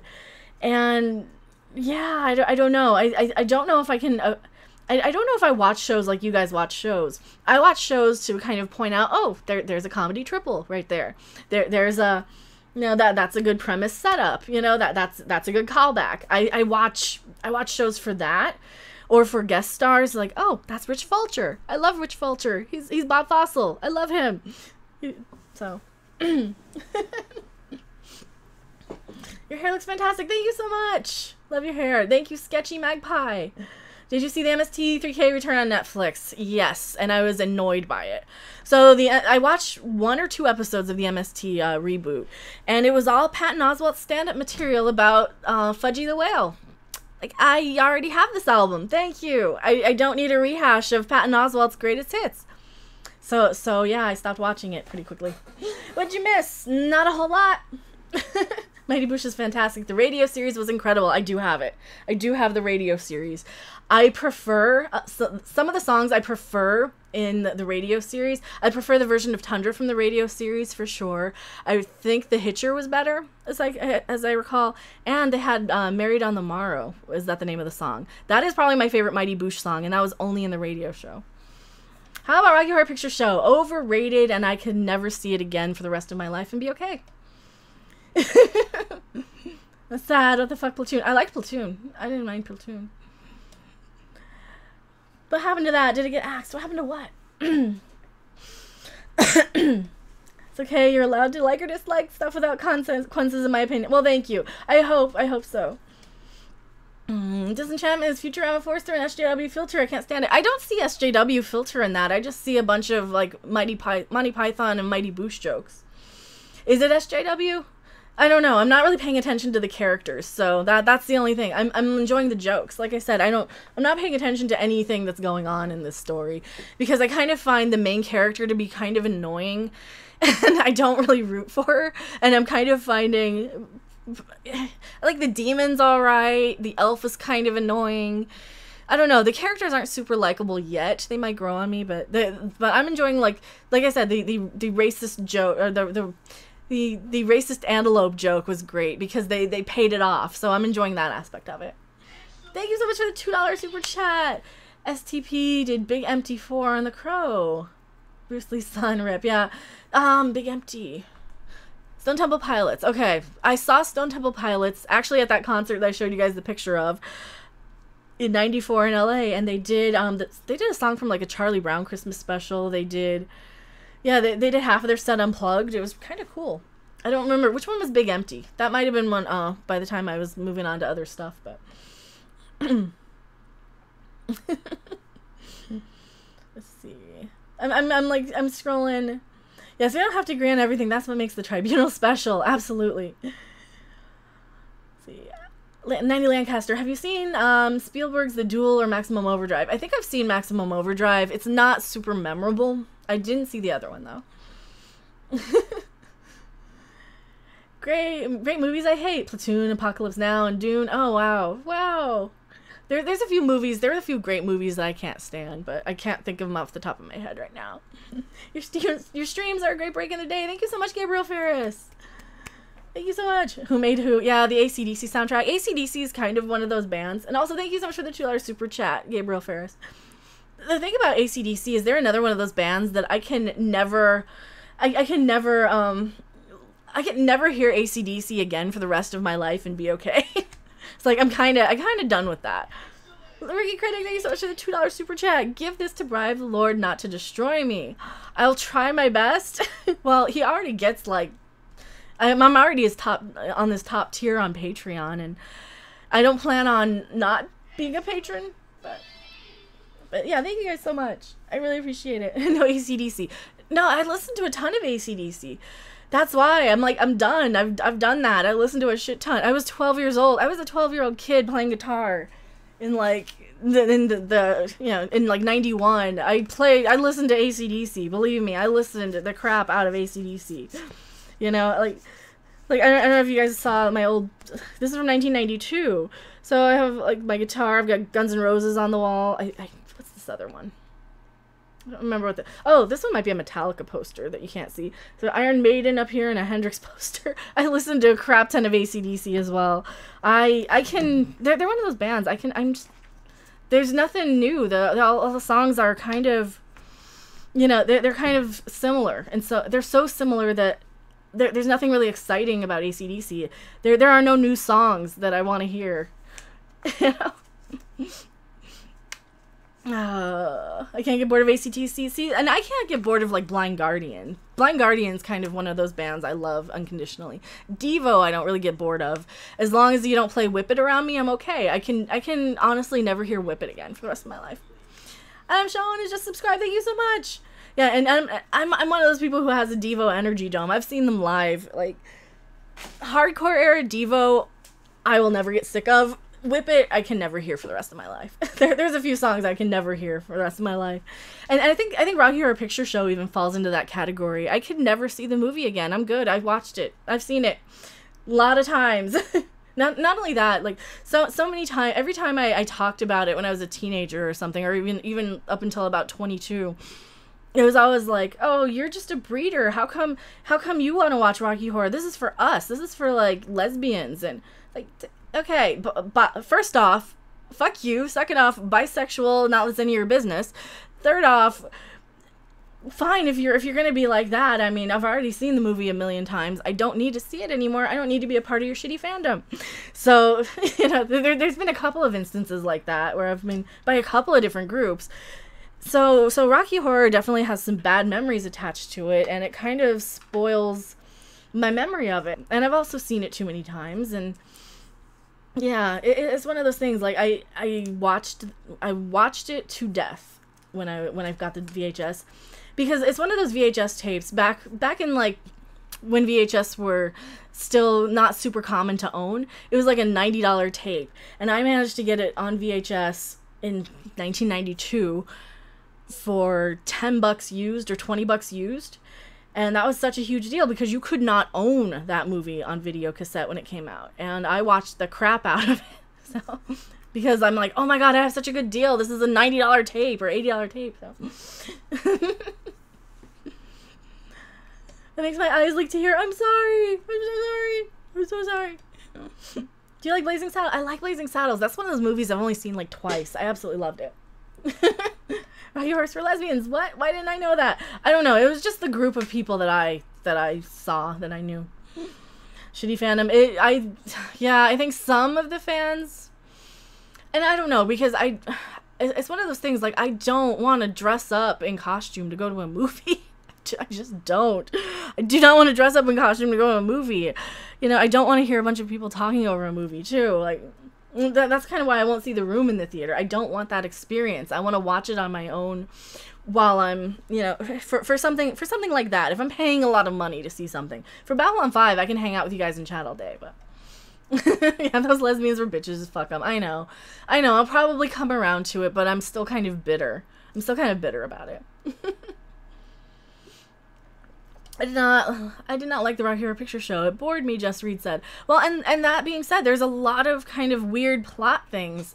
It is very much just a sort of drag version of Frankenstein mixed with not House on Haunted Hill. Horror at Hell House? Is that the one I'm thinking of? So first time visit, stay metal. Holy shit. Yeah, stay metal. Thank you so much. 20 Swede. Is that Swedish? Is that Swedish krona? SEK. But thank you so much. I really appreciate it. Here I'm complaining about everything. I'm so worried that I'm like off-putting by saying I'm not the hugest Rocky fan. But thank you so much. I really appreciate it. Just finished your After Dark stream. Oh, thank you. Save up for the home theater. I can design those. It's just expensive. Yeah, I will probably need to. What color are my eyes? My eyes are what? Gray? They're looking a little bluer on camera today. They're mostly gray. Like my heart.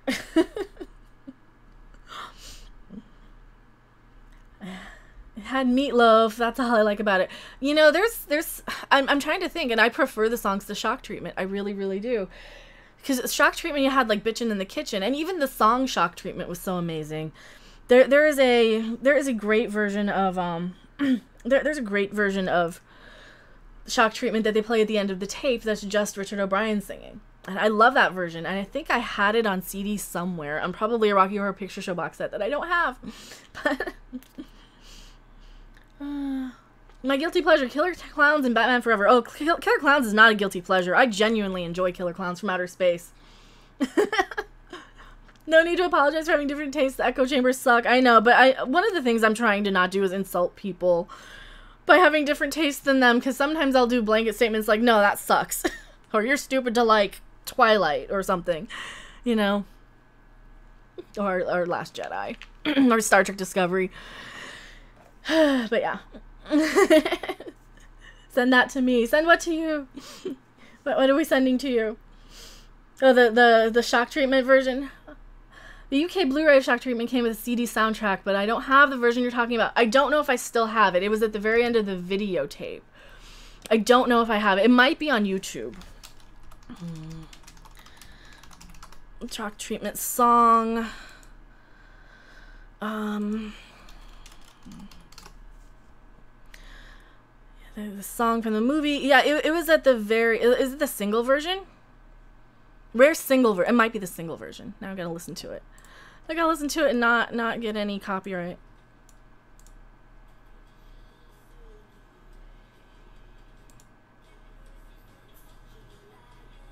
Yeah, it might be the single version. Try the single version. I can probably link it in chat. Wooch. Just send it later. That's cool. I know. Now I got curious. No, I used to have it because they played it at the end of the videotape, and then I might have a transfer of the videotape on DVD, and I might not have actually purchased the Blu-ray yet.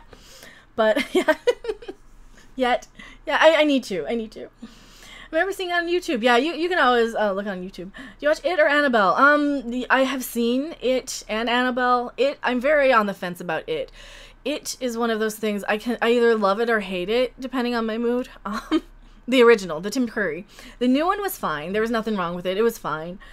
Except for the bitch next to me in the theater who decided to flash her phone in my face the second that, like, the second that,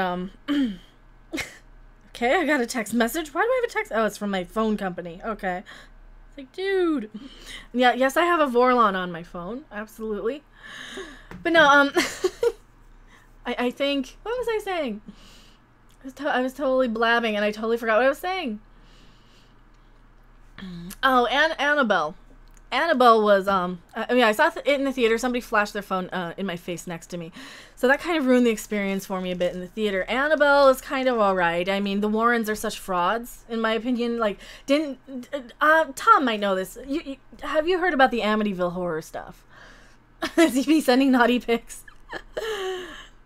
If you're from US Cellular, then I'll believe it, but... The new It was the shit, or was shit. I don't know. It was all right. It wasn't my favorite horror movie by far. I'm such a, I don't like CG at all. I really don't. But what about Amityville? Okay, the Warrens. So. For people, somebody asked me about Annabelle. The Annabelle story is based on Ed and Lorraine Warren having the Annabelle doll in their house, and they're real life sort of ghost hunters. They're sort of paranormal experts. Ed's dead. I don't know if Lorraine's still around. She's like in her 70s if she is. They're kind of in the paranormal investigator community. They're kind of old school. They're from the 70s. What I remember though was that they got called out for being absolute frauds with the Amityville horror case back in the day. Now, they're the people who have the Annabelle doll in their haunted museum in their house. Only it's not the Annabelle doll you see in the show. You see the real one. It's like a Raggedy Ann sort of doll. I heard that they were like it was debunked as absolutely fraudulent, that whole Amityville case, right? Yeah, all involved did, and the family admitted it was bullshit. Yeah, and Ed and Lorraine Warren are still kind of revered as these paranormal investigators, and she's revered as a psychic. But she was an absolute fraud. She was getting all of these things for the Amityville case, and I think she wrote a book about it. But then the family came out, and they're like, no, this is bullshit. This is a fraud. This is a hoax. So, so yeah, that's kind of... That's kind of why I have such mixed feelings. I love the whole paranormal community. I'll watch all the stupid bullshit ghost hunting shows. I love them. I love EMF detectors. I love, you know, the Stanley Hotel in Colorado. I love all the spooky ghost things. I've done ghost tours. I love that sort of stuff, but I know it's such bullshit, and I know not a word of it is true. I know not a word of it is true, and that's why, like with the like the Conjuring movies or the Annabelle movies, Like they're kind of capitalizing on these phony psychics and these phony paranormal investigators that got called out for their bullshit. So I can't really sit there and watch the shows for anything without having that in the back of my mind that, yeah, I thought these guys were bullshit. But the second film is loosely based on the real murders. That is true. I can remember seeing Amityville 3 in 3D in theaters. Well, God, that was such a trend, too, that the third one was always in 3D, except for Nightmare on Elm Street. Nightmare on Elm Street 3 should have been in 3D, not Nightmare on Elm Street 6. Amity Island in Jaws is actually Martha's Vineyard. That is true. That is true. Well, the Amityville Horror was supposed to be like Amityville, New York. And it's one of those old spooky... Like, there's houses like that all over where I live, too. Not Amityville, Annabelle. The Amityville people ran in front of that house, leaving all that shit and never came back. No, and that's... Well, it's all associated. So the Annabelle doll is in the real-life Warrens' house, and the Warrens were connected to Amityville by being the investigators. They're the ones who are like, oh yes, there's demons here. They were totally fraudulently attached to the Amityville horror case. And they're real life people. They made a career investigating paranormal stuff, and they have the actual Annabelle doll. And the actual Annabelle doll that the movie is based on is actually a Raggedy Ann doll, so Amity is cursed. Freddy's Dead had the last 10 minutes in 3D. Tom, have you seen this? Let's see if I still have it. Oh, I can get to it. Yeah, I can. My original 3D glasses from Freddy's Dead. Oh, I went with my mom. Like, my original 3D glasses from Freddy's Dead. Also, my original book that I had in 5th grade from parts 4 and 5. So, yeah. So I kept them all this time. Yeah, I used to have those. And then I have the box set that has them new that I've never used. So I always pull out these when I need 3D glasses. I lost mine. Oh, no. Mine got lost in a house fire. Oh, I'm so sorry. I'm a bit of a hoarder. I'm a bit of a hoarder. Seriously, you don't want to see what's on my floor right now. I have a box full of photos next to me. Yeah, the Blu-ray doesn't have the 3D version for some reason. Probably it was too much to master. Look up I Miss You Daddy. Why? What is I Miss You Daddy? Is it stupid? Is it a meme? Is it a meme?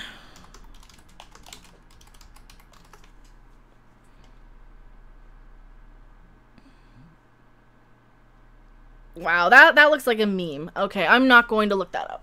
Is it porn? They can suck it. I want my 3D. I know. I want my 3D too. I want my 3D too. And the Supergirl novelization. What Supergirl I don't have the Supergirl novelization. Did I miss something else? Did you say something? Speaking of books, I found my last Starfighter novelization. Oh, okay. That is it. Oh, hoarder. Sorry, my mind was in the gutter. No, I'm totally a hoarder. I've got so much crap. Telling you gotta watch Hereditary. Do I need to watch? Which one's Hereditary? Is it kind of... Let me look it up. It is a movie from 2018. Ari Aster, Toni Collette, Gabriel Byrne. I don't know. Is it a horror movie? When the matriarch of the Graham family passes away, her daughter and grandchildren begin unraveling cryptic and increasingly terrifying secrets about their ancestry, trying to outrun the sinister fate they have inherited. Okay. Maybe. I might check it out. 89% on Rotten Tomatoes. Does it have a lot of CG? I'm kind of the point where I don't want to watch any new horror movies because it's just CG. But... Quit bothering him about the track log, Jess.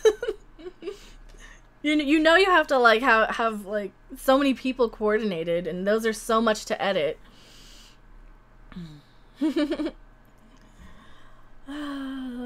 Yeah, so we have the new Trek logs to watch.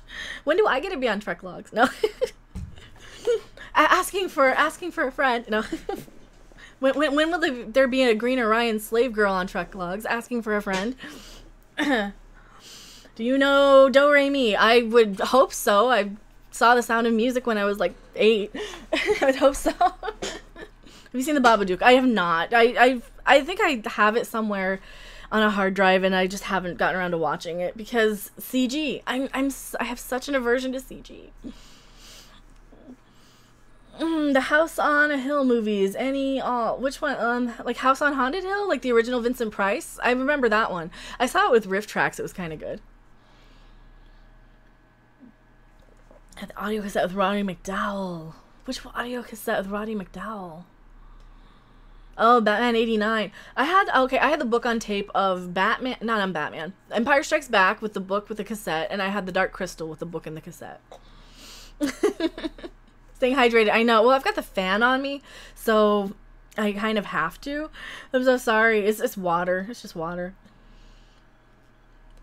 Trek logs aren't realistic without the magic mushroom drive. God, the bullshit spore drive is so stupid in Star Trek. Like, you don't change Star Trek to become this thing that it's not. You don't change it to become more like this video game. Why would you do that? Why would you do that? I don't get it. Just Reed says, I've been giving Mead crap about the Trek log for a while. I'm just trying to make a joke about it to them. I'm not pissed. I know. I'm just teasing. And I'm waiting for it too. I like hearing them. But hello, Kevin Man. Welcome. Yeah, there's so many awesome there are so many awesome like things on those Trek logs. Like if you saw the opening animation, I got to see the opening animation, and on Midnight's Edge Patreon you can see the animations early. A certain overlord, I am told, wrote that, and that's why it's kind of hilarious. And there's a great joke in there. Yeah. So I think pretty much anything that a certain overlord writes, I tend to laugh about. So, will Admiral Andre survive? Probably. I'm going to assume yes. I'm going to assume yes. I don't know. Creepiest film I've seen in a while was Hereditary and Goodnight Mommy. I don't know. I have such an aversion to new horror. I have such an aversion to new movies anymore. Well, the conclusion. Yeah, so those Trek logs are fun. Like, and that's why I love like the Midnight's Edge stuff. Is like they're hilarious. Even before Doomcock was on, they're great. They're just hilarious. They're great stuff. Like Doomcock says, Trek is dying. The new Trek is not what we want to see. I hate they don't correct it, but at least we have not messed with Star Trek Online yet. Oh, they have. They've messed with Star Trek Online. There's Discovery content all over the place in that, I heard. Give me the new half-sister, which is overpowered on the Trek logs. I don't know. I want to be an Orion. What about House of a Thousand Corpses? I've seen that one. It's alright. It's the menu screen was probably better than, like, the DVD menu is probably better than the movie of House of a Thousand Corpses, to be honest. It's alright. It's kind of in that new style that got a little too high budget for my taste for horror. Maybe something with purple hair. I don't want to be a purple hair person. No. Devil's Rejects is better. I didn't see that one. I had it on a DVR for years and years. Like, I literally had that movie on a DVR for years, and I never got around to watching it. Mostly because God, I'm not a fan of Sherry Moon. She's not interesting at all. It's like, yeah, I know, your wife's hot, Rob Zombie. She's cute and all, but I don't really want to watch her act. Sorry. I just don't. That's mean. I shouldn't say that. But no, like I think Rob Zombie's movies are fine. They're just not anything I would rewatch. You know, I think that's kind of how I judge movies. Will I ever watch this again? And for like Marvel movies, no, I'm never gonna watch those again. For like a lot of these modern horror movies, I'm never gonna watch them again. I have a YouTube channel by the 4th. No one watches. Do you have videos? Do you have content? That might be your problem. Yeah, you don't have any content. Well, that's why. You don't have any videos. How can you have anyone watch? Duh. Make videos and then people will watch. Just Read, thank you so much. You do jazz hands for no reason. Don't I do that anyway when I wave to you guys? Is this jazz hands? That's what that one emoji is, right? Jazz hands? Thank you so much for the $2 super chat. Where's the jazz hand emoji? Is it here? Is it here? I don't see it. Where is it? Jazz hands. I don't see you. Right there. That one. Jazz hands, right? Jazz hands. That's bad. Nanny Lancaster, I have some subscribers and no videos. Well, that's... I tend to just do live streams anymore. That's like 90% of my stuff is live streams. Because... We don't know what you're doing down there. Down where? What is this picture from? Oh, that's a great one too. Oh, that's a great one too. I don't think he would have a cigarette in his hand. This is a great one. So somebody else made this picture. No. I hit the wrong button. Can you see that? You guys. See, that's one thing I always am noticing. Like, Doomcock has such a strong following of loyal, devoted fans. Like, you will talk about him from stream to stream. People will talk about him where he's not. So that's kind of great. Do you have pets? I do have pets. I absolutely do have pets. Is Mecha Random some kind of a new Cylon or a reboot? Oh, well, I might be one of Doomcock's robots that he built. There's quite a lot of evidence to believe that I'm probably one of his robots. I prefer your scripted videos. Oh, well, thank you. I try and do the scripted videos. Well, no, and normally, well, which scripted videos? Because 9 times out of 10, when I'm reading an article, that's the only thing that's scripted. What was the other thing that I had scripted?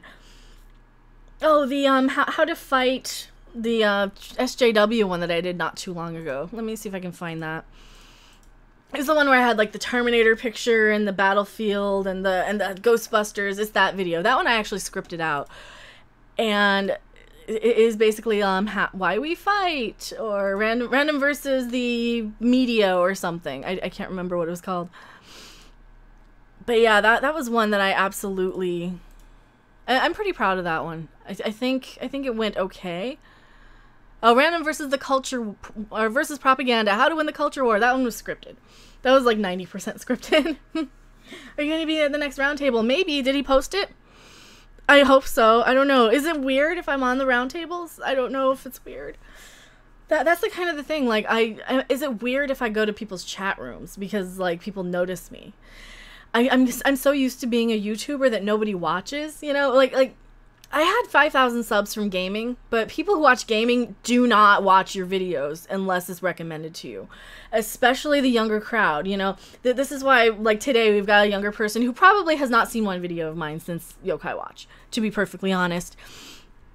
And, and when you're a younger person who constantly, like, younger people who are constantly on YouTube, like the young kids, they will only watch what's recommended in their recommended on their tablet or on their phone or whatever. They're not going to go down to their subscription feed and see that you've changed your format 6 months ago. They're not gonna notice any of that, and then they're gonna be like pissed if they happen to catch you live and you happen to not be doing what they want. So and every now and then we'll get somebody, but no, it's not weird. Hell no, we love you there. Oh, thank you. When are you coming out to the UK? When I can afford it. When I can afford it. It's so expensive to go to the UK. The UK is like, I managed to get reasonable, about like $700 each way, which was way more than I can afford. Even then. So that was reasonable, and that was without a hotel. So yeah. It is so expensive. Like plane tickets. You need like $1,500 just for plane ticket. It is, you know, maybe if there's like a convention, maybe if like DoomCon becomes a thing where Doomcock is huge and I can justify it by being part of the family, I guess it were. But yeah, it's way too expensive. Clayton George says, seems to me that Trek needs a 10-year rest. Yeah. With no new stuff, then go back to the original series and the adventures of Kirk's adversary, Koloth. Tell his story in canon, a Klingon show. We need 10 years off of Trek for sure. We need 10 years off of Star Wars too. That's why I've never been to the States. Too expensive. It is very expensive. I would go to a DoomCon. Sounds like a good time if you ever did that. Well, in his last video, he did say he needs 50,000 subs. So if we can get him to 50,000 subs, and like real active subs, don't make a bunch of bot accounts, don't make like 20 fake accounts that you never use. We want real subs, so we need to like spread the word when we're on other people's streams, you know, mention him, get his name out there. And, you know, do the same for me if you want. I I feel weird asking. But I can definitely promote other channels that I really, really love and appreciate and believe in, like Midnight's Edge, like Nerdrotic, like Geeks and Gamers, World Class Bullshitters, even Ethan Van Sciver. I don't get to watch Ethan that much because so much of his content is Comicsgate. But, you know, I do try. I do try and watch him every now and then. I can't, you know, it's kind of sad that he's sort of become the one that falls under because just of when he streams, too. He streams kind of up against me sometimes, so I don't get a chance to go back. And maybe a foreign exchange YouTuber. He needs to put out more videos for the subs right now. Yeah, if he does, like, more shorter videos, more like, hey, this is this little news story. Here's this little scoop. Here's this little something, you know? That's kind of what I've been trying to do is get a good... If there's, like, a couple of stories, I can record one, throw it on Patreon. I do have a new video on Patreon for $3 and up. It is a Patreon exclusive. It's kind of a podcast, but I did it with a video instead of an audio recording because I needed visuals. It is catfish busting. I have finally got a catfish on Twitter, and it's so fun. I haven't had a catfish in years. Last time I had one was when I actually used Skype for, you know, more than once a week for going on Midnight's Edge. And yeah, I haven't had a catfish in a very long time, and I'm kind of excited by it. It's very funny. So I do have a catfish video on my Patreon for everybody $3 and up.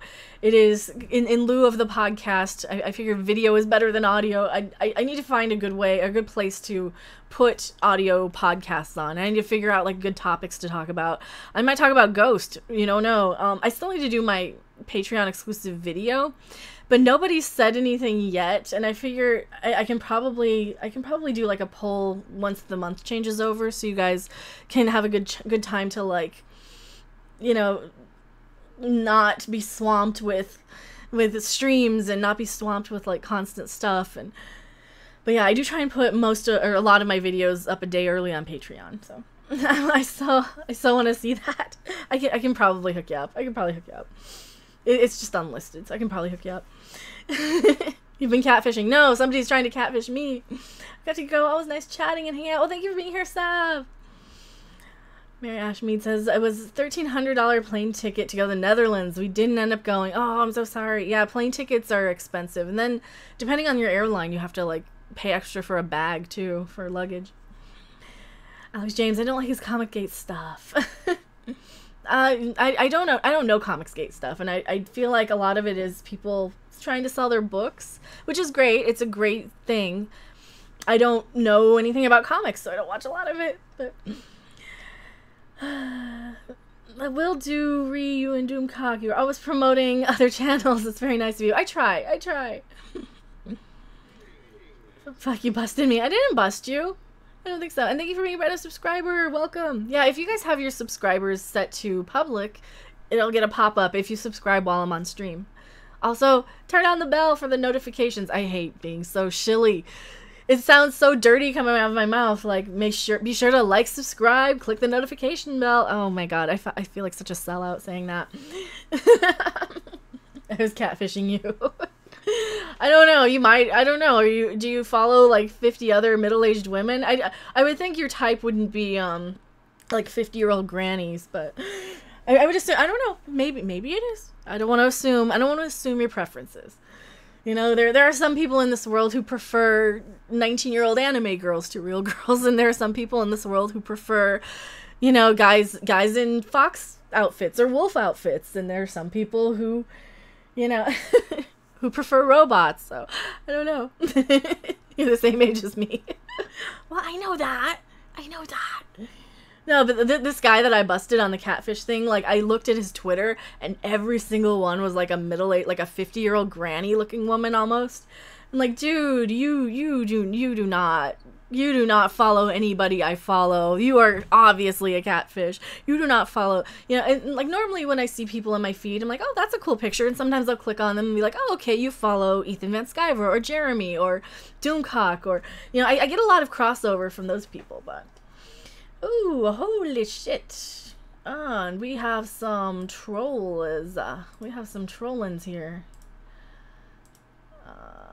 We have some trollins. I don't know what this is, but, I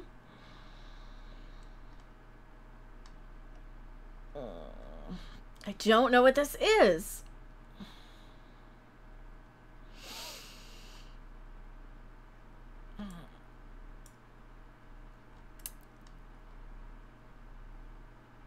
I don't know what this is. I don't know. I don't know.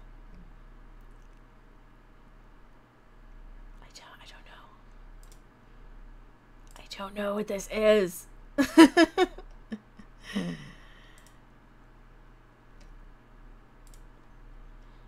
I don't know what marmita is, so if that is something, please tell me what this is. I don't know what this is. Getting spammed by CB. I know, they have to. I don't know. Well, I mean, I'm seeing 95 people.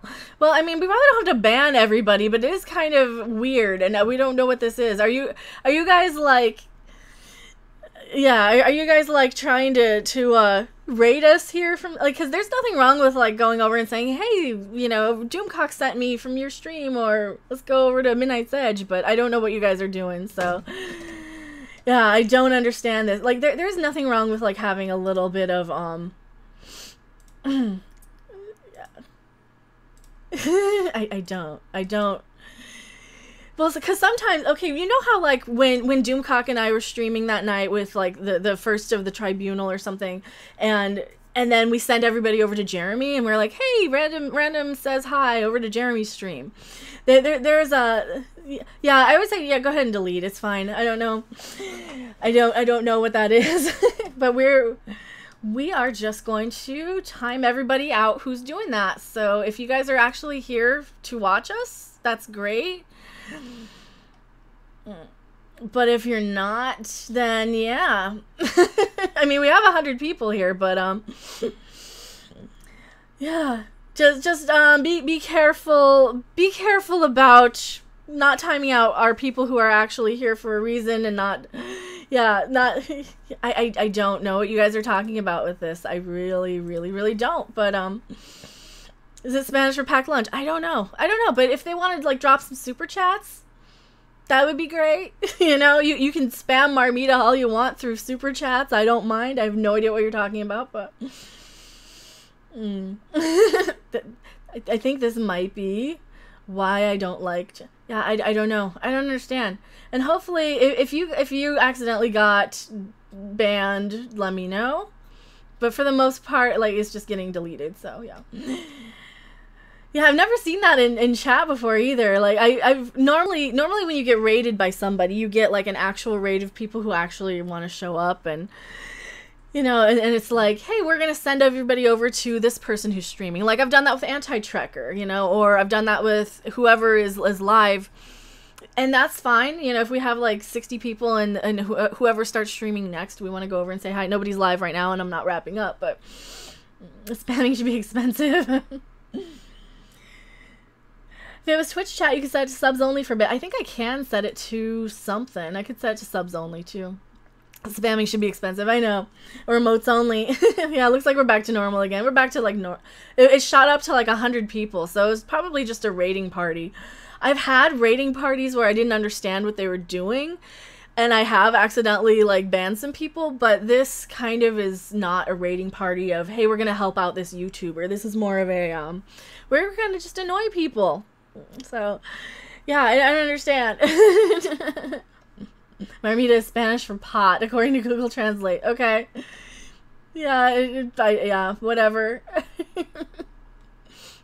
and that's fine if they want to hang out and talk about Star Wars and Star Trek and stuff. That's great, but yes, we've gotten over to different streams. I don't know who Marmita is. Does have a nice voice. I've never heard of her. Marmita does have a nice voice. I've never heard of her before. I don't know. This is why I'm like, I'm not a little kids YouTuber. And I think that's one of the problems, is that we're still going to have some of these sort of little kids trickling in from time to time doing that. And that's something that comes out of gaming. I got into a discussion last night, and I'm so sorry about, somebody was talking to me on Twitter last night, and I didn't mean to kind of just chew their head off or bite their head off over it. but I kind of, in so many words, gave the big long explanation of why I'm not going back to gaming on the channel, and I think this is a prime example of why I'm not going back to gaming. I'm too old for it. I'm too old for that shit. I don't know and understand the memes. I don't care about the memes. I don't care about Everyday Bro and any of that shit. I just do not care. I don't care about the Ugandan Knuckles Tribe meme. I mean, I don't, you know, and I know that's so old news. That's like so last week. But I don't care about the memes. They're not funny, they're not interesting, and they're not the type of viewer that I understand enough of how to try and entertain.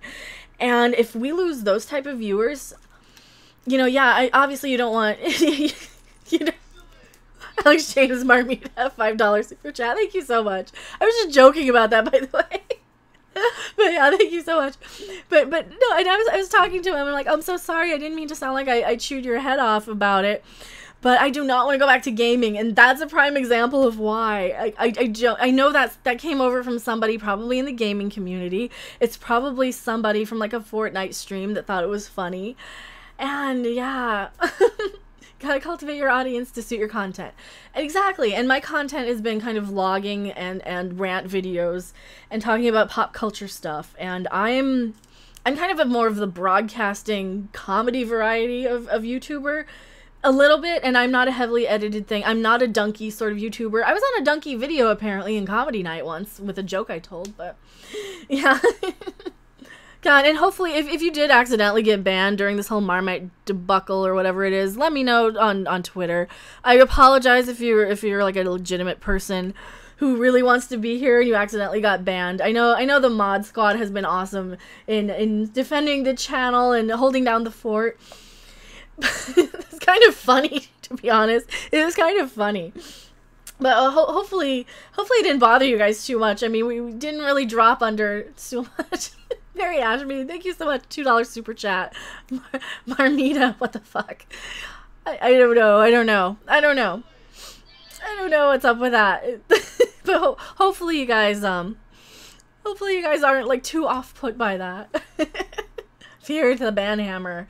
I know.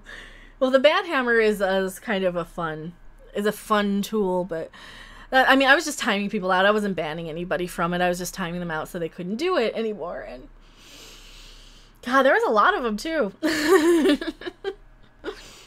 Holy crap!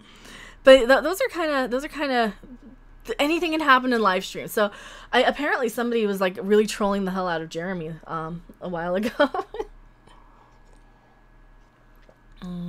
Marmita, is that Brazilian for Marmite? That's, I don't know. We're just gonna call it Marmite. We're gonna call it Marmite and call it a day. And is Marmite better than Vegemite? Also, any Aussies or Brits? Well handled, thank you. I've had the Twitch streamers going like, I'm going to rape you, and just herds of them. It's fewer of a herd of them, but you know, it's still a herd of them. It was like a storm. I know, it's like you're there all of a sudden, and then you get hit with like, oh, hailstorm out of nowhere. Oh, well, now that's passed. That was fun. That was an experience. When I missed Jeremy getting trolled, what happened? I didn't hear a lot of it, but I think it was just somebody being an asshole in one of his streams at night, and I was kind of bouncing between streams myself, but I know he had some sort of troll. And I was gonna tell Anna, you know, you can ban the guy, you can time him out. I don't know if she knew that, or she might have taken care of it. I don't know what happened, but I think it was last night, because I know Anna was on in chat, so I don't remember. And if you guys all know Anna, that Star Wars girl, you probably all subscribe to her. She's awesome. Stephanie B. Thank you so much. You don't have to donate $5. Let's see. I learned something new. Love you, Mecca. You're awesome. Thank you so much. I need to, when it comes in through Streamlabs, I need to pop that up better. Let me double check and make sure I didn't miss your message, because it doesn't pop up in Super Chat when we use Streamlabs, and that's the only bad thing. Checking your browser before accessing Streamlabs. All right, it's checking my browser. Anna who? Anna, that Star Wars girl. She has a YouTube channel. She's part of the Geeks and Gamers stuff. Honey Lancaster, I come from the land down under. Holy shit, Rubicon Alpha. Greetings, random. What would it take to get the chat in your live feed like Midnight's Edge? I'm using a TV app. What do you mean chat? Oh, I can capture it. I can absolutely capture it for you guys. Where would it need to be? On the right or on the left? I can probably capture it. I usually don't because I know YouTube has it in the playback. I could probably... You know what? We'll work something out. I could probably do an overlay. Where does it show up when you guys watch on mobile? Does it show up here or over here? Because I know that's a thing. Because I could probably go back to doing those and just have like a separate window for an overlay. It shows to my right. It shows up here. So okay. So when you're watching on mobile, the chat pops up here anyway. All right. So if I put it like over here in the corner, it might be okay. All right. First one is by your right. Okay. Because I never watch on mobile usually. Or at least not on the phone. I'll watch on my tablet, and my tablet will have well, do I watch in the browser? No, the tablet usually is closer to. All right, let me double check. I'm gonna double check and make sure I didn't miss your message. Let's see. I learned something new. Love you, Mecca. Okay, I just want to make sure I didn't miss your super chat or your Streamlabs. It's not a super chat. It's the Streamlabs one. So they do show up on screen, and I do read them. I just need to leave my super chat window open. On top of Kenny would be good, like right here. Would be okay. All right. My Kennys. Well, yeah, I'll look into doing that because I know there's a way to have it pop up where you won't have like the chat capture. Because I could do that. I used to do that all the time with gaming, and then I kind of have some embarrassing, really old video game streams where I streamed for like 3 hours, but the chat didn't move from video to video to video because I had so few people on. Owen just posted that Rian Johnson trilogy is going to be made. No. Oh, well, we kind of knew it's going to be made. They're doubling down on their stupid. They're just doubling down on their stupid right now. I don't know what's up with them. They can't leave well enough alone. They can't just say, you know what, we don't want Rian Johnson working on. Who the crap thought it's a good idea for Rian Johnson to do that, right? Who the crap thought that was a good idea? I didn't think that's a good idea. You guys don't think it's a good idea. Nobody thinks it's a good idea except for Cray KK. Like, nobody wants this stupid movie. Like, no one wants these trilogies. I guess the people who have, like, Nub Nub on their shirt instead of Yub Nub, those people do, but... Tommy Wiseau should direct a trilogy. Did you guys see the Tommy Wiseau Last Jedi trailer? Somebody edited in Tommy Wiseau, and it was so hilarious. I would watch the crap out of that. It was amazing. It was so good. It's too bad you don't still have your Katawa Shoujo streams. They are, I think some of them are on, some of them have survived over from Twitch, and some of them have survived from Hitbox. Now, if you can find those, granted, the stream quality was far different and far worse than my low quality, or than my higher quality local file, because that was back when I would record on, or I would record separately than from streaming, and I would go through and chop them up into episodes. Yeah, God, I used to do live streams where I would read visual novels out loud about banging Japanese schoolgirls for 4 hours at a time every day. That would be my live stream. So I got used to reading and projecting and broadcasting, and I stumble over words all the time. Like the visual novels that have all the typos and translation errors and mistakes are so hard to read sometimes. But I got used to I got used to watching those and reading. People can listen to you narrating the scene in the shed. So the scene in the shed got me striked, I think, because of the violated community guidelines. So there's a scene in this game. It's a free game. Sarah, if you can probably link the game in the chat if you want. It is where one of the girls that you have sex with is she wants to have anal sex, and there's a lube scene, and there's a it's kind of hilarious. So yeah, it's kind of hilarious. And it's such a weird thing, too, because you're kind of dating all these girls at this school, and they all have, like, deformities. One girl's blind, one girl has no arms, one girl has no legs. It's, yeah, it's weird. It's weird. It's a weird game. Katawa Shoujo. There we go. So it's in chat. Seraph linked it. It is a free game. It's freeware. There's also another one that I kind of liked a little better with kind of fucked up emotional problem girls. But lube scene, okay? These are the Japanese visual novel games. I mean, there's one where you're eating a girl and she pees on her own mouth because she can't hold it. That's how these games are. And I'm not making this up. You cannot make these things up. I think it's still on my Twitch page somewhere. Some of these games. I did censor them. I did pull up, like, I have the big giant censor bar over screen, and I would stop reading some of the dialogue. But some of those games are super racy. They're porn.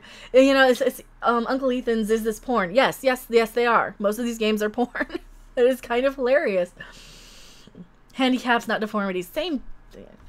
Yeah, I censored them poorly too. How about the one where you date birds? Oh, I know which one you're talking about. I know which one that is.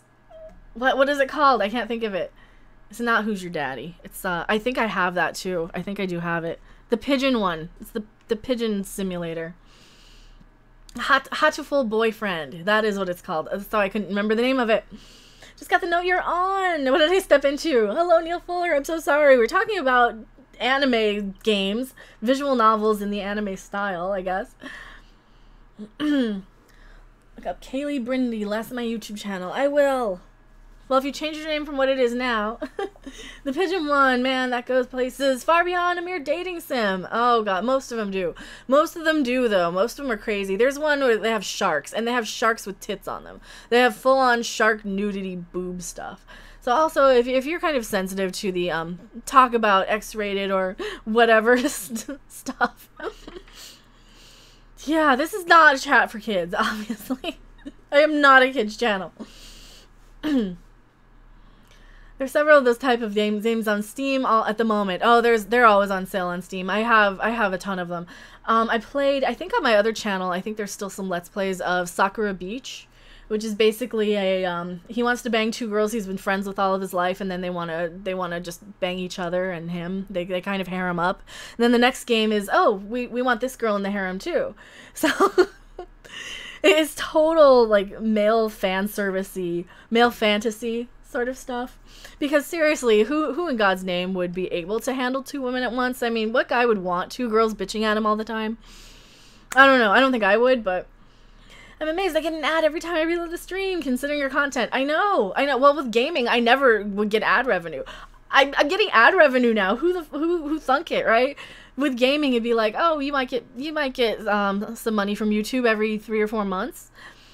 No, like, it's crazy. It's crazy. I don't know. I don't know. I'm doing it again. What am I doing again? I'm doing it again. Like, I had to go. More drafting anyway. Thanks for the stream. Well, thank you for being here. Thank you, Gabriel Ferris. Thank you for being here. We are talking about Star Wars. She keeps bringing up this crazy shit. I know. Harem sounds expensive. Exactly. They do. They sound expensive. Sound like gore porn. Please, no Discovery. Yeah, Discovery is gore porn. If you are a woman and you keep multiple men, is that still a harem? See, and that wouldn't be a bad idea, because you got one boyfriend to be like, you know, the breadwinner, and you got one boyfriend to be like the guy who mows the lawn, and you got another boyfriend to be like you got one boyfriend to go to one concert with you and another boyfriend to go another. That'd be great. That would be fun. Yeah, the reverse harem. They are called reverse harems. Came for the pop culture topics, staying for the lesbo talk. that is half of my video game content. Have you guys seen Senran Kagura?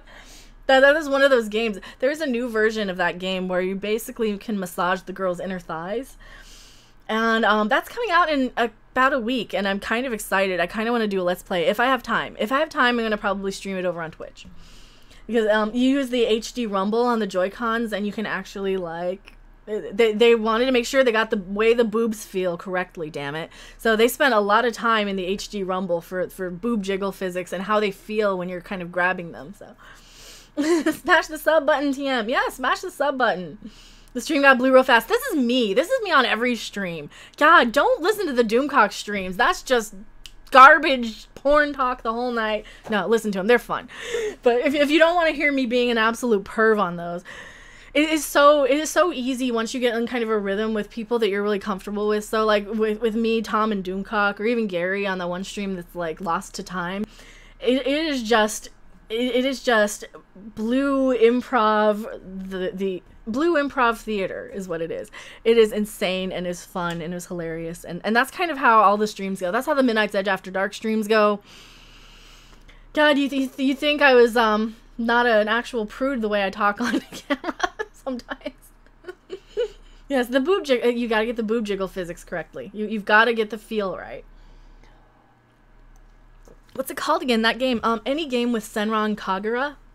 The one on Nintendo Switch that's coming out. You can pre-order it right now. Senran Kagura Reflection. Dead or Alive Extreme is best boob simulator. Dead or Alive Extreme is got nothing on Senran Kagura. Senran Kagura has a girl who actively goes out of her way to squeeze girls' boobs. There's also a dominatrix. There's also a girl who, well, one of the quests in one of the games is the panty eating contest. Whoever loses has to put the other girl's panties in their mouth. I did not make that up. That is actually a thing.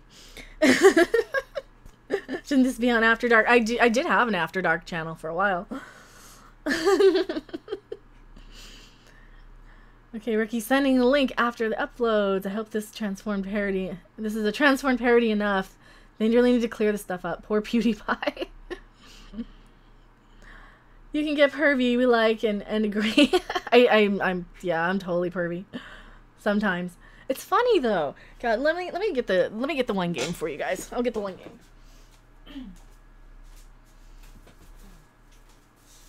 Alright, so this is one of them. And I do have one of these on 3DS as well. This is one of the games. It's kind of... Beach Splash. You can buy these on Steam as well. It's basically you squirt girls, and their clothes come off. You can squirt their bathing suits off. It's amazing. I love it. I need to play that. It is one of my missions to get these games more popular. And yeah, I mean, they're great. Oh, they've got a Hooters parody. That's so cute. Honeys. Has video games. This is not porn. I promise it's not porn. I promise it's not porn. But yeah, this is like the water gun game where you squirt the clothes off of each other. And they have the I need one of the mouse pads, but I need like Katsuragi because she's kind of my spirit animal in the game. She likes to go around grabbing the other girls by the chest. And I absolutely love her and adore her. I also love Homura because she kind of reminds me of Freddy Krueger. She's got like knives and stuff. I know you probably haven't been following it, but have any opinion on the Crunchyroll SJW fiasco? Yes. So Crunchyroll, if you guys don't know what Crunchyroll is, it is where a lot of anime shows are broadcast legally in the United States. You sign up for it. It's a service. It's like Netflix for anime. And apparently they have they have this thing. Oh Lord, all right. Oh, I can totally show this picture. I can show this picture. Oh, it's upside down. So they have this thing where people who are paying their hard-earned money for basically anime, they are not giving them anime. They're giving them some new American cartoon. It's a cartoon. It's not anime. Filled with SJW propaganda and nonsense and not actual anime. They're taking people's subscription money and putting it into new content that they don't want. Yeah. So, High Guardian Spice. I don't know is that the name of the show? The most adult of the Trek channels. I know, you'd think Doomcox would be with like a big giant cock in his name like that. A giant doomy cock in his name. But no. I think that's why he changed his name to Overlord DVD instead of Doomcock. But you can't expect SJWs to finance themselves. Yes, and it rips off like 4 other shows. So what shows does it rip off? Let me Google High Guardian Spice, unless you have like a link you can give me. I'm probably not going to stream for too much longer, even though we've got 50 people viewing constantly, and I hate going off the air when we have people. Oh my god, this looks terrible. This looks terrible. Oh, no. Images. News. We'll do it in news. Ooh, B-face. There's a trailer that you live to talk about. Oh, comicbook.com. Should I do a live trailer reaction? I don't know if I want to.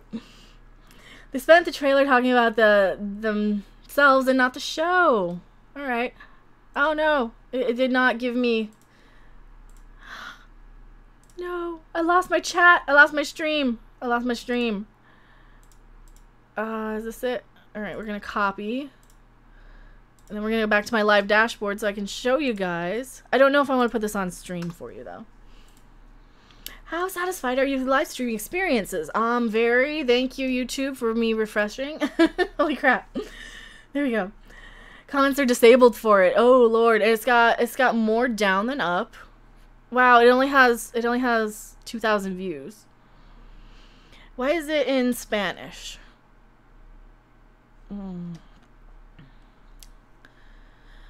Do we have English subtitles? Okay, auto English generated. This is a Spanish trailer. I don't know. These characters do not like anime. This is not anime. None of these people are Japanese.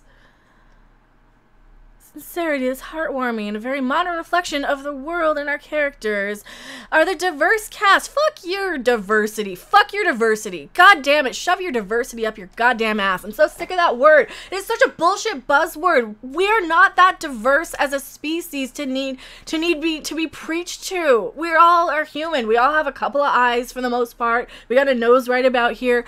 Fuck your diversity. Oh my God. That should be the name of the show. Fuck your diversity. Hold on. I know. I'm still here. So I'm yelling about this High Guardian trailer. I don't know if I can even put it up on screen for you guys. Alright. So here we go. We're probably going to get copyrighted for it or something. We got to talk over it. We got to make sure that there's shit on screen here all the time so we don't get copyrighted for it. Let's see. What really attracted me to this position was the opportunity to do a hand-drawn 2D animation, and not only to go back to the art form that I fully love, but also go to create a studio from scratch. Who are you? So you're a lesbian, clearly. You're a diversity hire, probably. Ray E. Rodriguez. I don't know that. I shouldn't make fun of her. So it's about 4 girls in the city going to school to become guardians. Okay, who cares? This is such a generic show.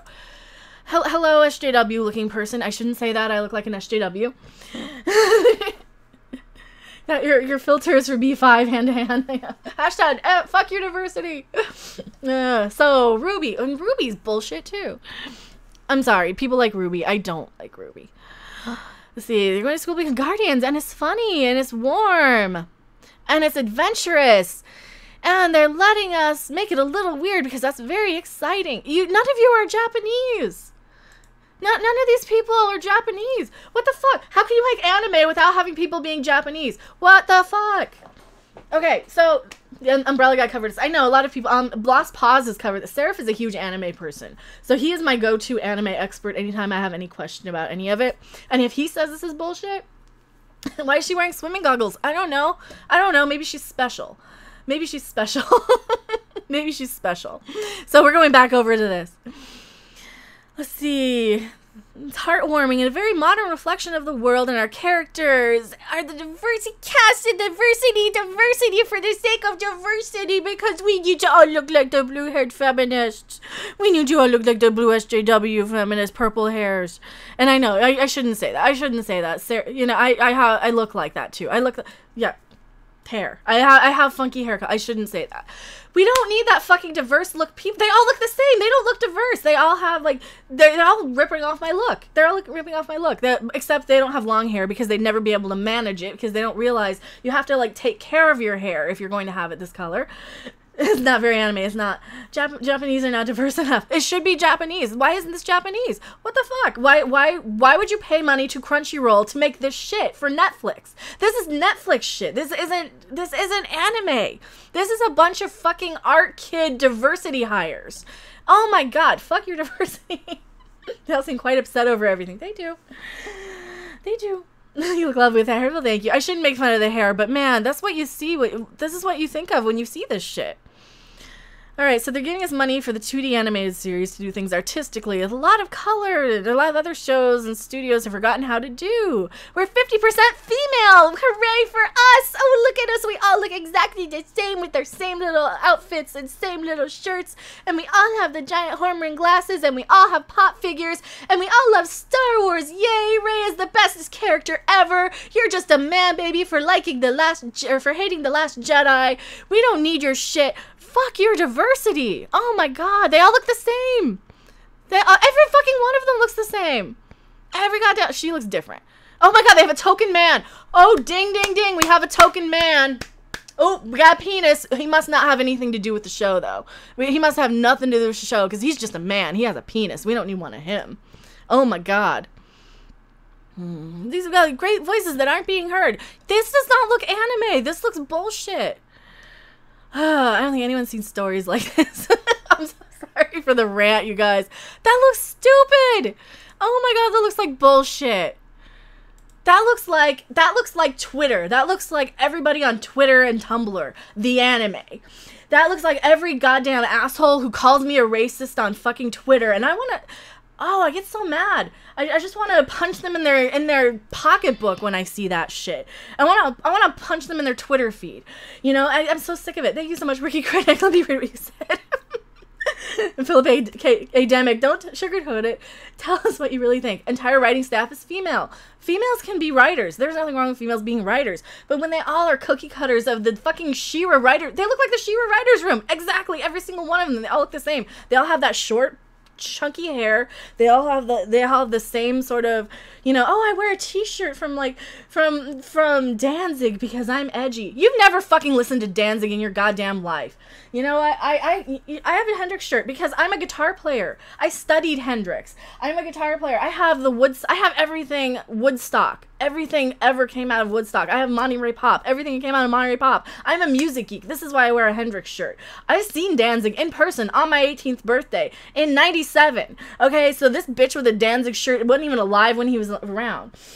Like, I'm a I am more in music than anything. I know music. These people are wearing t-shirts just because they think it's cool. So, Ricky Critic, if they release the show and people like it, then maybe they can talk a little bit about their diversity instead of promoting it. What the fuck is the show about? It's about diversity. It's about having a diverse writing staff. It's a college pamphlet. It is a college brochure of a TV show. It tells you nothing other than it's fucking diverse. And I goddamn hate that so much. That triggers me. The word diverse triggers me. It really triggers me because... It's bullshit.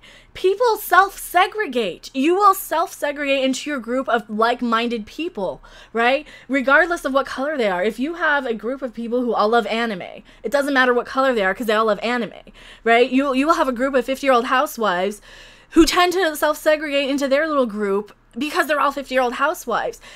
This diversity bullshit doesn't make any sense. No one cares in the real world. No one cares what color of skin you are. Nobody cares what color of skin you are in the real world. Oh, fuck. And it's so annoying. It is so annoying. I don't get it. I don't get why they think this is a good thing. Yeah, it's good. Let the hate flow through you. I get mad. I get mad sometimes. High Guardian Spice is produced by the 40 diverse people who left our channel earlier. I know. Well, not even them. I mean,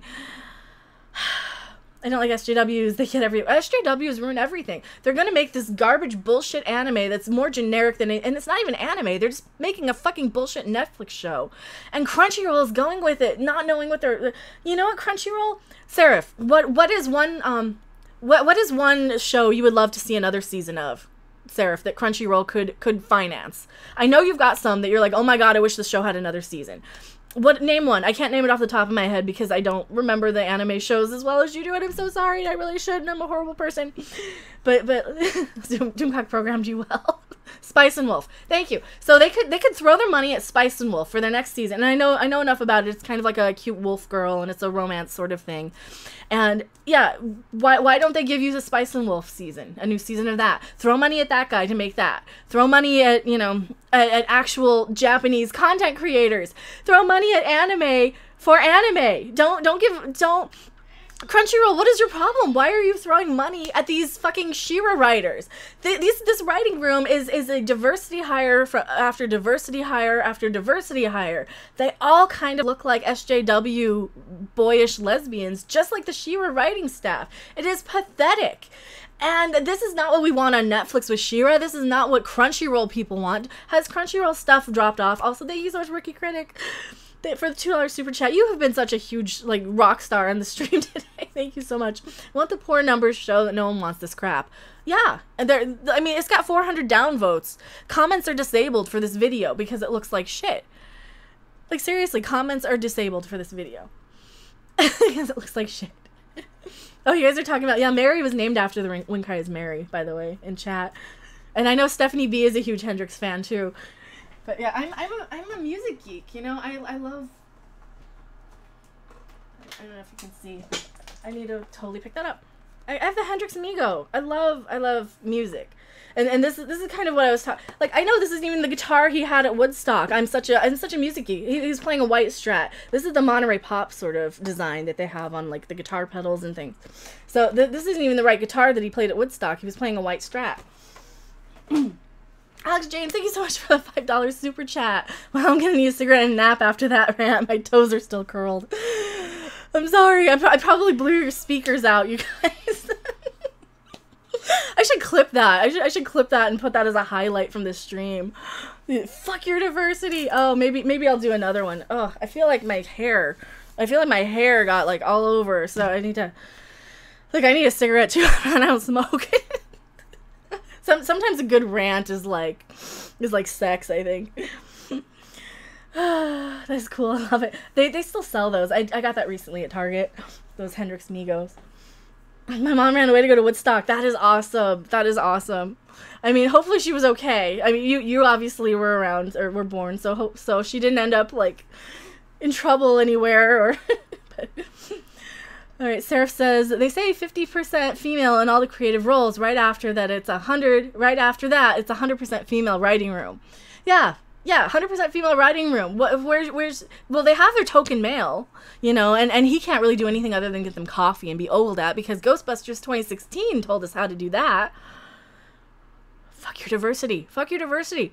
People will gather, and people don't see color that much. I don't think they do. You know, I don't think people see color that much. And maybe it's just me. Maybe it's just me. And here, like, in the back of my head, I always think, oh, I'm probably less credible than, like, Jeremy or Jeff or Ethan because I'm a female saying a lot of this stuff. But I don't know. Good rant. And with that, moves into pole position as my favorite YouTuber. Rants are still better than anything you'll see on STD. Well, thank you guys. Oh my god, Doomcock's got some good ones though. I don't know. I don't think I'm in his league. He's got the vocabulary to back up a lot of his rants. He's got. I don't know. I think a lot of his rants come from the same passion about things that I do. Like, oh, this sucks. And I'm not even an anime fan. I am not even an anime fan, and I'm pissed for this. I am pissed from this stupid High Guardian Spice. We need to find a better name for it. High Diversity Spice. Something. I'm assuming the writer is a creative role. Maybe not for this show. I don't know. Mel brings the coffee. A good rant can be very cathartic. Ricky Critic, thank you so much. I never thought about color until they shout it. Exactly. Like, Star Trek didn't do that so much as far as I recall. Maybe in some of the interviews behind the scenes, LeVar Burton kind of went on a, well, it's so important, black, so important because of black, and this so important because I'm the first black and this is another black. Okay, LeVar, we got it. I'm not watching this for a lesson. I already know. But so sometimes in some of the behind the scenes stuff, it gets a little preachy. Star Trek was never a show that I felt I needed to be preached at from watching. It's like, I got it. We don't judge people by the color of their skin. Got it. Learned that when I was really, really little. Got it. You know, and that's why I like the Hotel Transylvania movies, because they do the same thing at kind of an age-appropriate level of, you know, you might be married to somebody who has a different background than you. You know, you might be a monster and the other one might be a human. Who knows? You might be a robot and an anime fan, for instance. You never know. I like Green Girl sometimes. Well, sometimes. Depend. Oh, Vina, yeah. Yvonne Craig. What Orion did Yvonne Craig play? I can't remember her name. Yvonne Craig was cute. She was Batgirl too, though. She's my Batgirl. Speaking of, is there any mail? I wonder. I could do, like, before I go off today, before we wrap up. I probably could do an unboxing, but Ben will watch the boob rockets now. I don't know how to activate them. I mean, there's probably a switch, but you probably got to reach up somewhere, and I don't know where the switch is. The hot Orion from Star Trek continues. Oh, she was cute too. There's a lot of hot Orions. Well, the Orions were just hot in general. Oh. Does LeVar Burton think we didn't notice his skin color? I don't know. That was just it might not even have been him. It might have even been Avery Brooks on some of the behind the scenes stuff. I think on Next Generation and DS9 I kind of stopped watching a lot of behind the scenes stuff because the show did such a good job of really not making a huge point of the race stuff. I mean, they do to a point that is not super preachy. But for the most part, I mean, I'd like to think that humans evolved beyond that. Didn't somebody give a what wasn't it like Trelane who gave some sort of a offensive-ish comment to Uhura, and she's like, yeah, I'm from the 23rd century. We're kind of beyond that petty crap. You know, it's just a word. You're not gonna offend me by it, and I love that about Star Trek. Correct me if I'm there's some more TOS people that know it more than me, but. Random bots may revolt in the future, like L3. L3 needs to be just not, deactivated. 1000%. The original Star Trek had a black woman, Uhura, and they had a fight in the cage with her and the real alien tribe. I know. Okay, that's fine. I have been. Oh my god, this is heavy. This just in. I've been handed a box. I have been handed a box. Hello, just joined. Hello, Todd Rector. Oh, Abe Lincoln. It was Abe Lincoln. Okay, yeah, I don't want to repeat that word, but it's yeah. But Star Trek TOS, when they added new CGI effect. Oh, did I buy the TOS? I did not buy TOS. That is not what this is. This is not what this is. I need it, though. I need that box set that has, like, TOS and the animated series and all the movies. I need that set. So I don't know why they put in this. Now I'm thinking. So this could either be a bootleg or something really awesome, like a really awesome find. Should we do a live unboxing? I think we'll do a live unboxing to like kind of wrap the stream since my voice is going, and there's probably a million other YouTubers live. Somebody else is probably going live right now. Who else is? I hate doing live unboxings sometimes. I don't have scissors. Oh yeah, I do have scissors. These are sharper. It's a Telecaster. Tweezers. It's not a box of poop. It should not be a box of poop. I don't know why he put it in an Office Max box. So this is an eBay find, and I think this was cheap on eBay. I think this was cheap on eBay because this is available on Amazon for free. And I desperately needed something to put, well, to put on this top shelf, right, probably right where the Gorn is sitting. Once I have this, if you guys can tell me what's in, yeah, I certainly hope it's not. Doesn't smell like poop. So this will be, if you guys can tell me in chat what would be about this size of a box set that is available on Amazon that I have wanted, that I found very cheap. That would fit right where the Gorn is. So you see Kids in the Hall, and then Land of the Lost is kind of where the Gorn is sitting. What would be in between Kids in the Hall and Land of the Lost? If you guys can tell me in chat, you are my favorite people in the world. And if you can't, you're still my favorite people in the world, I guess. Oh my god. Idris Elba plays every character. That is kind of the running joke on Midnight's Edge for sure.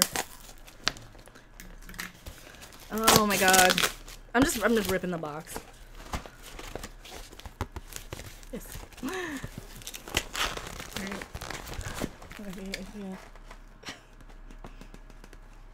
I'm so excited. I've wanted this for like so long. I've wanted this for so long. And I finally. You guys don't know what this is. I can't believe you guys aren't guessing.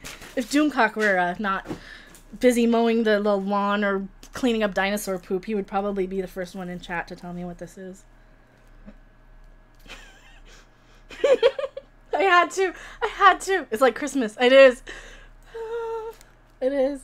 This is the Time Life Mega Laugh-In box set. Oh, Lord. Yeah, it's legit. I was thinking, oh my god, it's gonna be a bootleg, it's gonna be something. No, somebody probably bought it and then they realized, hey, we can just watch this all on Amazon for free. So yeah, it's gonna go right back there. You're gonna see it. Hopefully, it's not gonna be too big for the shelf. I had to. It was so cheap. It was like 75% off of the Time Life price. It was, yeah. I had a coupon. I had a great deal. He dropped the price $20 even. Yeah, I got a steal on this. And I was kind of thinking maybe this is going to be a bootleg. No, this is legit. This is legit. It's in the collector's box and everything. So yeah, it was way less than what you can find it for on Amazon. Coupons rule. Yes, not familiar to me. This is a show from the 1960s. I am in love with the 1960s, the late 60s especially. I might have spent some time being assembled then, as it were. Laughing is crazy expensive because of all the licensing issues, I'm sure. Was this ever on in the UK? Maybe. This is on in 1967 to 1972, I believe. Yes, Goldie Hawn in a bikini, absolutely. Yeah, I don't think you guys got it. We got it on Nick at Night in the 80s quite a bit, so I did see it in the 80s on Nick at Night. And the 90s, we had it on a thing called Trio. So I had to, especially with as cheap as it was. I had to. It's like the Batman set, you know. It's something like for me being such a 60s file. It's like an Anglophile only in love with the 60s. I had to. It was repeated in the UK. Awesome. We got Hogan's Heroes. I have Hogan's Heroes too. I have Get Smart. I need the Man from U.N.C.L.E. I need to re-get the Addams and the Munsters too, and the Monkeys. But yeah. Oh man. So yay. God, my voice is shot from yelling about that diversity thing. I am excited. It's still sealed. I don't know if I want to open it. I don't know if I want to open it ever. Maybe I'll do some reviews of it. Maybe I'll do a review, but then I can justify it. But it's very much going to be a thing that's going to be right there where the Gorn is, right after Kids in the Hall. I'm surprised nobody got it. Glad you were able to find it cheap. Me too. I don't know. I'm not gonna open it right now. I'm not gonna open it this second. I want to leave it sealed. Like my Batman set is still sealed. Deep Predator. I was born in 86, so a little before my time, I'm afraid. Yeah, it was on about like 1988, I want to say. 88, 89, 90. Have you an Amazon wishlist? I do. I have a few of them. I don't know if Seraph can pull them up. I could probably put it in a link in the description. I mean, it'll show my real name on there, though. But I do. I have a few of them. I have like the Hatsune Miku guitar pedal in there and all kinds of crap. Maybe I'll put it in my description. Couldn't have a show like that today. That's true. I was thinking it's gonna be something like Land of the Giants. That Land of the Giants set has never gone below $200. It has always been expensive. I've been keeping an eye out for that one too.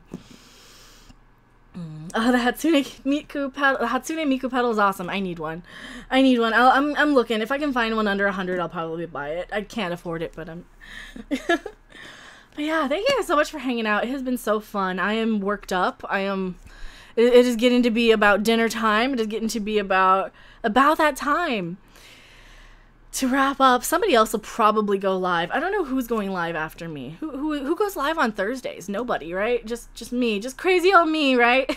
Well, I did double check with Doomcock to make sure he wasn't going live as well at the same time.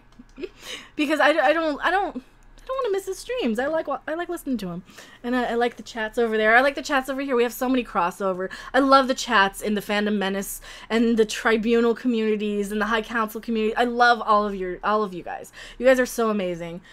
It's 24 over here in Germany. Wow. Nobody, not even Neurotic. Wow. Owen is live pretty much every day, but too late for me. UFO. I have the UFO box set. But the band, I have the UFO band box set for sure. All the early stuff. The Michael Schenker era, of course, for the win. But yeah, thank you guys so much for hanging out. It has been so fun. Thank you guys, everybody, for the super chatters. Hopefully I didn't miss any of you. If I missed somebody, let me know. If somebody accidentally got banned or timed out or something, let me know. For the most part, the only people who I think we ever managed to ban were the Margarita, what was it? Mojito, whatever they were saying. Fireball XL5. Dude, I need the Fireball XL5 set. I love Lazoon. Little Zuni. He's so cute. Zuni. Lazoon. So sweet. I'm back from my learning status. Hello, the prince. We are wrapping up the stream. It's been almost 3 hours. Mamita. Marmite. It was Marmite. That was what... But yeah. Hill Nerdrotic channel. Hello, Gary Nerdrotic. We are wrapping up, so... Oh, I don't know if you saw. If you're just coming back. We are wrapping up. Yes, hashtag Marmite. And I have a new toy. I have a new shelf decoration, more like... I have a shelf. I couldn't resist. I couldn't resist. It was so cheap. It was so inexpensive. And the guy dropped it $20 even. I'm like, oh, wow. That's like less than half. That's like half of what it is on Time Life and Amazon. So anyway, thank you guys so much for hanging out. You were the best chat ever. I should do a review. Maybe I'll do a review. Then I'd have to open it. And I still don't have my Batman set open either. But maybe I'm like bouncing. I'm excited. I'm bouncing. But thank you guys so much. And I love you all. You are so awesome and amazing. And if there are any streams on, let me know. I'll probably come and hang out. I don't know if Midnight's Edge is going to go live later. The Trek log should be up over on Midnight's Edge. I know everybody's been waiting for it. But yeah, thank you guys so much. And I will see you guys on the next live stream or video. Bye!